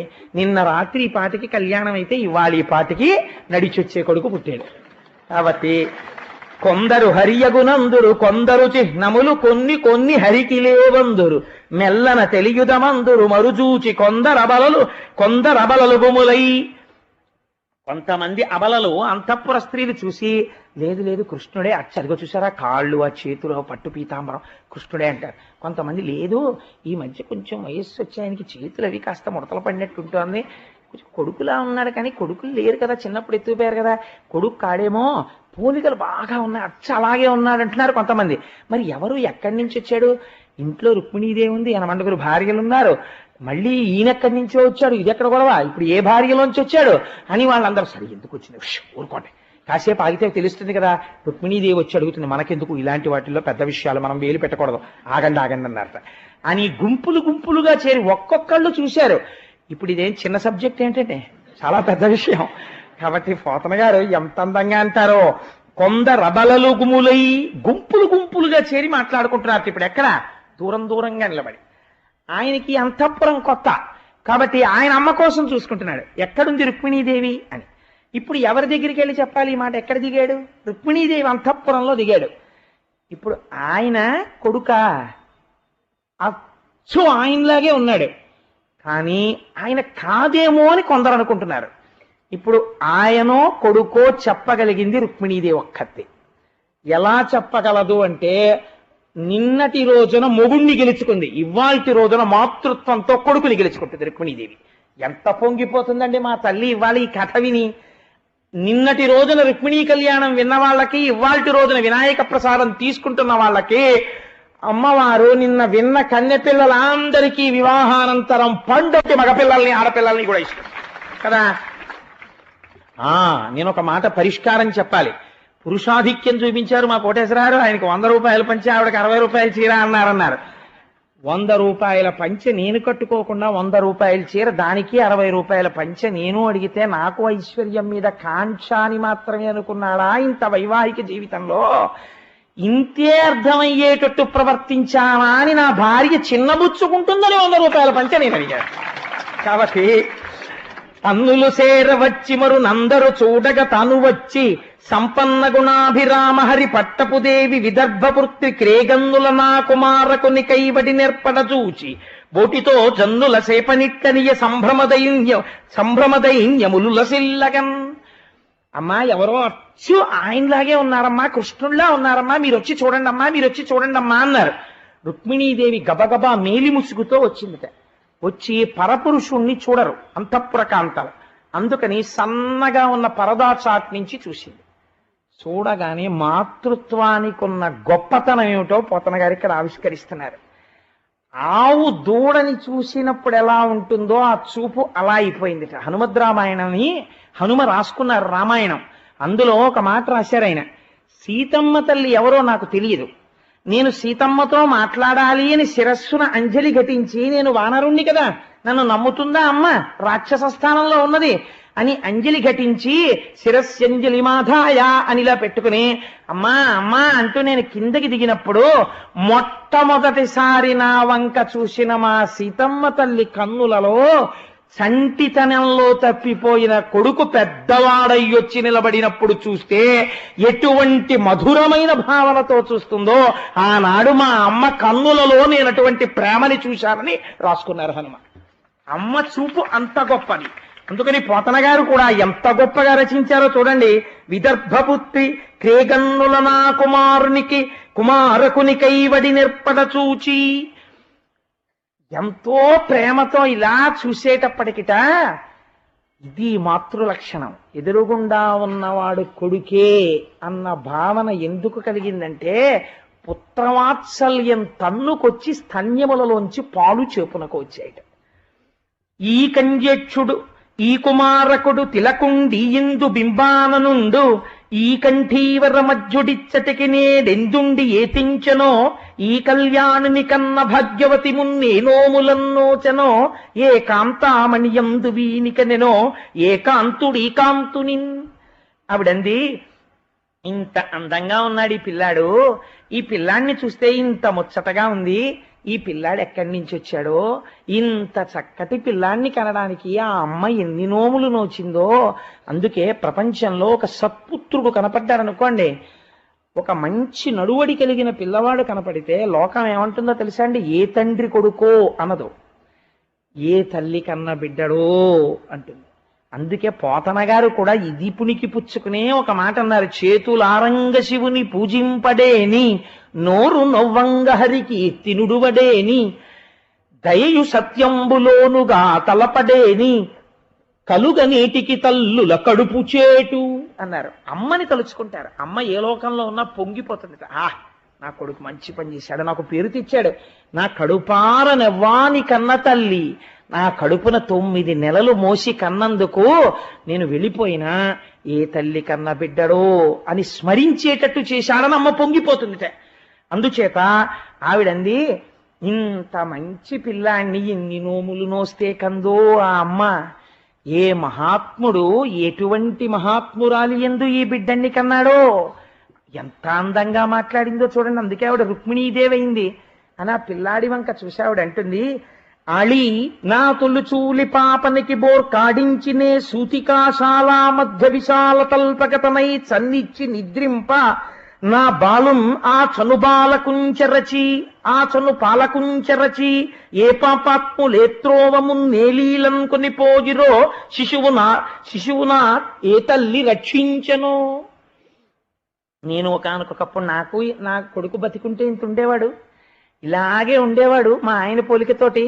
నేను ఆనాడు నాకు కొడుకు పుడితే వాడికి చనుబాలిచ్చి గాఢ నిద్రలో అమ్మ కొడుకు పుట్టాడు అని ఎంతో సంతోషంతో, కూతురు పుట్టినా తనూభవనాత్మ నిలిపి కదండి, పొంగిపోయి తన ప్రతిరూపాన్ని చూసుకుని పరవశించిపోయి తల్లి మొట్టమొదట స్తన్యములోంచి స్రవించినటువంటి పాలు ఇంత వెలుతురు చూసి ఊపిరందనటువంటి పిల్లవాడికి ఊపిరిని అందించి ఊపిరితిత్తులు సంకోచ వ్యాకోచములు చేయగలిగినటువంటి శక్తిని అమ్మ స్తన్యములోంచి స్రవించిన మొదటి పాలలోనే ఉంటుందిట. ప్రపంచంలో ఇప్పటి వరకు అటువంటి పదార్థాన్ని తయారు చేయగలిగినటువంటి శక్తిని ఏ సైంటిస్ట్ ఆవిష్కరించలేదు. నాకు డాక్టర్ మహాతల్లి జగదీశ్వరి గారు మాతృదేవోభవ అని ఒక పుస్తకం ఇచ్చారు. అందులో ఒక డాక్టర్ గారు రాశారు ఈ విషయాన్ని. ఇది ప్రపంచంలో ఎక్కడా తయారు కాదు. మొట్టమొదట తన కడుపులోంచి బయటికి వచ్చిన పిల్లవాడు కేర్మని ఏడవగానే ఆ పిల్లవాడిని ఇలా చేత్తో ముట్టుకోగానే ఇంత బాధ మరిచిపోయి అమ్మ శరీరంలో ఉన్న శక్తి పసుపచ్చ రంగులో స్తన్యములోంచి స్రవించి బిడ్డన్ని బ్రతికిస్తుంది. అందుకే అమ్మ అమృత స్వరూపిణి. ఆ అమ్మకి ఎన్ని మాటలు నమస్కరించినా నీ రుణం తీరదు. నువ్వు బ్రతికున్నావంటే అమ్మ వల్లే. ఆ అమ్మ అంత గొప్పది అని మాతృదేవోభవ అని అంత పెద్ద డాక్టర్స్ ఆయన పుస్తకం రాస్తే జగదీశ్వరి గారికి నేను శిరస్సు ఉంచి నమస్కరించాను. అమ్మాయి ఎంత గొప్ప బుక్ ఇచ్చారో మా తల్లి నాకని. సరే, అందుచేత ఆవిడంటోంది ఇది తల్లి అనే మాట. ఏమంటుందంటే, ఏ దుర్మార్గుడు ఆనాడు నేను పాలివ్వకుండా ఎత్తుకుపోయాడో, ఇది ఒక స్త్రీ కోరుకునే గొప్ప వరం. ఆ పిల్లవాణ్ణి తన కడుపార మోసి ఆ పుట్టిన పిల్లవాడికి తన స్తన్యం ఇస్తున్నప్పుడు వాడు పాలు త్రాగుతుంటే ఈ ప్రపంచాన్నంతటిని జయించేసినటువంటి ఆనందాన్ని పొందేస్తుంది అమ్మాయి. కాబట్టి అంతటి ఆనందానికి దూరం చేశాడే అది రాక్షసత్వం. రుక్మిణీదేవి వాణ్ణి సముద్రంలో పారేసినందుకు రాక్షసుడు అనలేదు. తల్లి పాలకి దూరం చేసి నేను పాలివ్వకుండా చేసిన దుర్మార్గం ఉందే అది రాక్షసత్వం. అలా ఎత్తుకుపోయాడే, లేకపోతే నా పిల్లాడి వాళ్ళ నా కళ్ళ ముందుండును, ఇంతుండును నా పిల్లవాడు. ఇదిరా అమ్మంటే అని చెప్పింది రతీదేవి. ఆ రతీదేవి చెప్పిన మాటలో అమ్మతనం ఏమిటో ప్రద్యుమ్నుడు విని పొంగిపోతున్నాడు. అమ్మతనం అంటే ఇలా ఉంటుంది, గుర్తుపెట్టుకో. పోతన గారు నిరూపించి చూపిస్తున్నారు. కాబట్టి ఆడదాని ఎంత జాగ్రత్తగా ఉండాలో నేర్చుకో, ఆడదాన్ని ఎంత గౌరవించాలో నేర్చుకో. పోతన గారు రాసిన పద్యాలు ఇటువంటి ఆఖ్యానాలు గుర్తుండవు. అదే పనిగా పురుషాహంకారం అని మాట్లాడుతుంటారు వేదికల మీద చాలా మంది. అదో అర్థం లేని ప్రతిపాదన. మీకు ఎందుకు కనపడవు ఇలాంటి పద్యాలు? మీరు ఎందుకు మాట్లాడరు ఇలాంటి పద్యాల గురించి? మీకు పనికి మాలిన సిద్ధాంతాలు ఎక్కడి నుంచి వస్తాయి? అర్థం లేని చర్చలు, పెద్ద పెద్ద చర్చా వేదికలు, గంటల చర్చలు, అవి టీవీలో టెలికాస్ట్లో. ఏదో how silly it is all non sense. సమాజాన్ని పాడు చేయడానికి పనికొస్తుందంతే. పనికొచ్చే మాట ఎందుకు చెప్పరు? పోతన గారు రాశారు, శంకరాచార్యులు వారు రాశారు, ఎందరో మహాత్ములు రాశారు. వాటి జోలికి వెళ్ళరు, వాటి గురించి మాట్లాడరు. తెలుసున్న వాళ్ళలా చెత్త మాటలన్నీ మాట్లాడుతుండడం వేదికల మీద కూర్చుని పాడు చేస్తున్నాయి ప్రపంచాన్ని వాళ్ళు అటువంటివన్నీ. కాబట్టి నేను ఎందుకంత ఆ విషయంతో మాట్లాడానంటే, మాతృత్వ భావన గొప్పతనాన్ని రతీదేవి మాట్లాడితే అమ్మ ఎందుకు చూస్తున్నాడు ఇవాళ ప్రద్యుమ్నుడు. ఇవాళ మనం సాక్షిగా పోతన గారి కవిత్వంలో చూస్తున్నాం అమ్మ యొక్క గొప్పతనాన్ని. కాబట్టి అతివా సిద్ధమునాటి బాలమునకి యాకార మీవర్ణ మీగతి ఈహాస విలోకన స్వరములి గాంభీర్య మీకాంతి వీతడే కాదగనున్నవారలకు నా ఆత్మేషు సారూప్య సంగతి సిద్ధింపదు వీనియందు మిగులం కౌతూహలం వయ్యడిన్. ఈ రూపు, ఈ కన్ను, ఈ ముక్కు, ఈ పెదవి, ఈ కంఠం, ఈ వక్షస్థలం, ఈ కడుపు, ఈ కాళ్ళు, ఈ చేతులు నేను మా ఆయన తేజస్సుని కడుపులో పెట్టి మారిస్తే వచ్చింది. వీడు నా కొడుకే అయి ఉండాలి. నా కొడుకే అని గట్టిగా ఎందుకు అనలేకపోయిందోట తెలుసా అండి? నేను కాదమ్మా అని వాడు అనేస్తే సమతులు దెప్పుతారని అనలేకపోయింది. ఏమి మాతృభావన అండి! పోతన గారి రచనా శైలియే శైలి. అమ్మ 25 ఏళ్ల తర్వాత గుర్తుపట్టేసింది. కొడుకుకి సత్యం తెలియక కాదంటాడేమోనని బెంగ పెట్టుకుంది.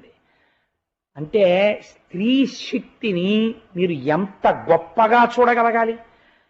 ఎప్పుడో పురిటి మంచం మీద ఎత్తుకుపోయిన పిల్లాడు 25 ఏళ్ల తర్వాత కనబడితే సాక్ష్యాలతో వాడు నా కొడుకే అని చెప్పగలుగుతోంది అమ్మ.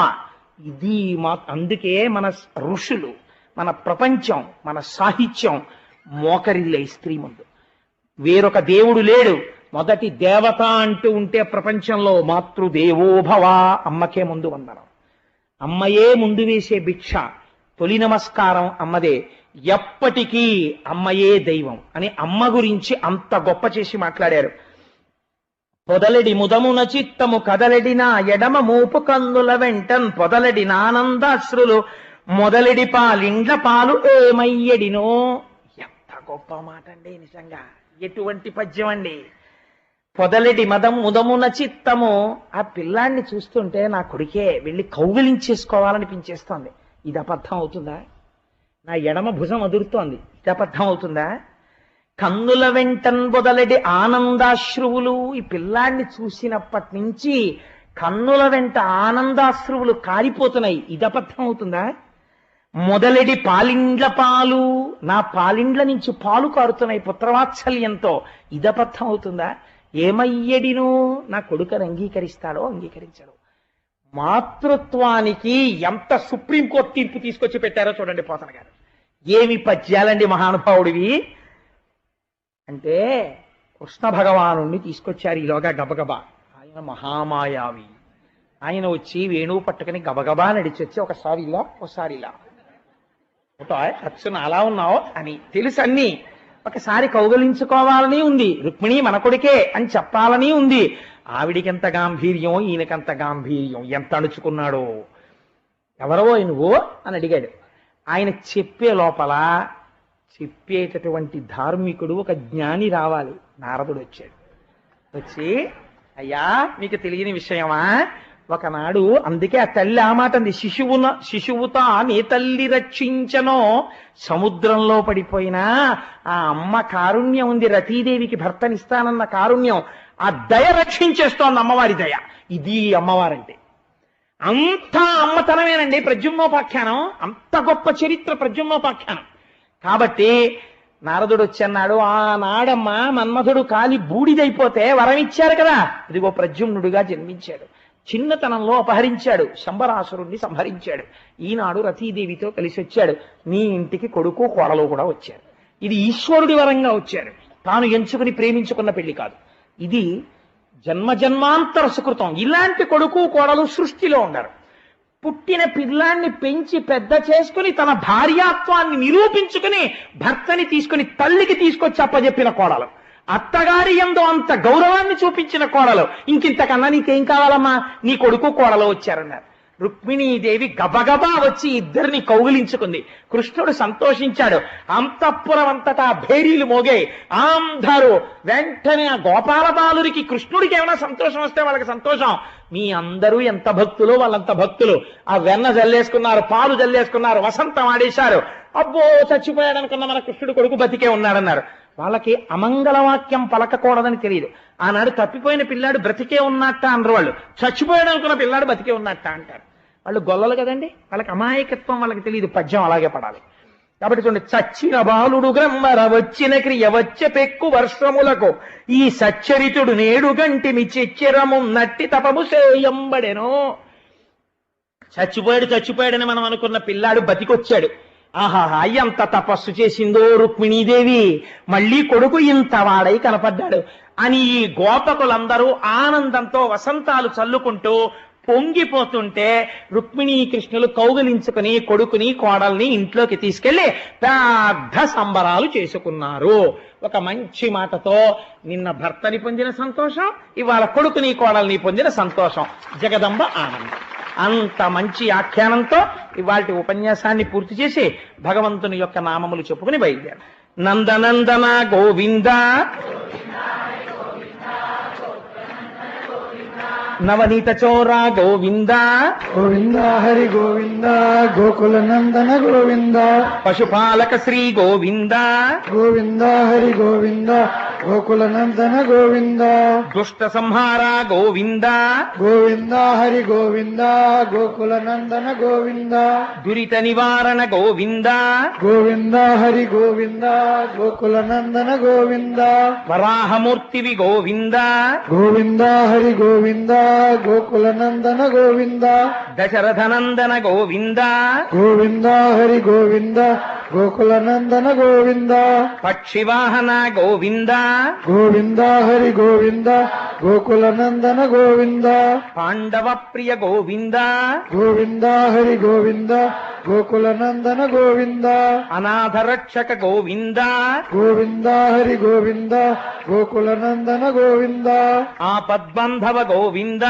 గోవింద హరి గోవింద, గోకుల నందన గోవింద, సాలగ్రామధర గోవింద, గోవింద హరి గోవింద, గోకుల నందన గోవింద, కస్తూరి తిలక గోవింద, గోవింద హరి గోవింద, గోకుల నందన గోవింద, ఆపన్నివారణ గోవింద, గోవింద హరి గోవింద, గోకుల నందన గోవింద, పద్మనాభ హరి గోవింద, గోవింద హరి గోవింద, గోకుల నందన గోవింద, శేషాద్రి నిలయ గోవింద, గోవింద హరి గోవింద, గోకుల నందన గోవింద, శ్రీనివాస గోవింద, గోవింద హరి గోవింద, గోకుల నందన గోవింద, శ్రీ వెంకటేశ గోవింద, గోవింద హరి గోవింద, గోకుల నందన గోవింద. సర్వం శ్రీ ఉమామహేశ్వర పరబ్రహ్మార్పణమస్తు. స్వస్తి.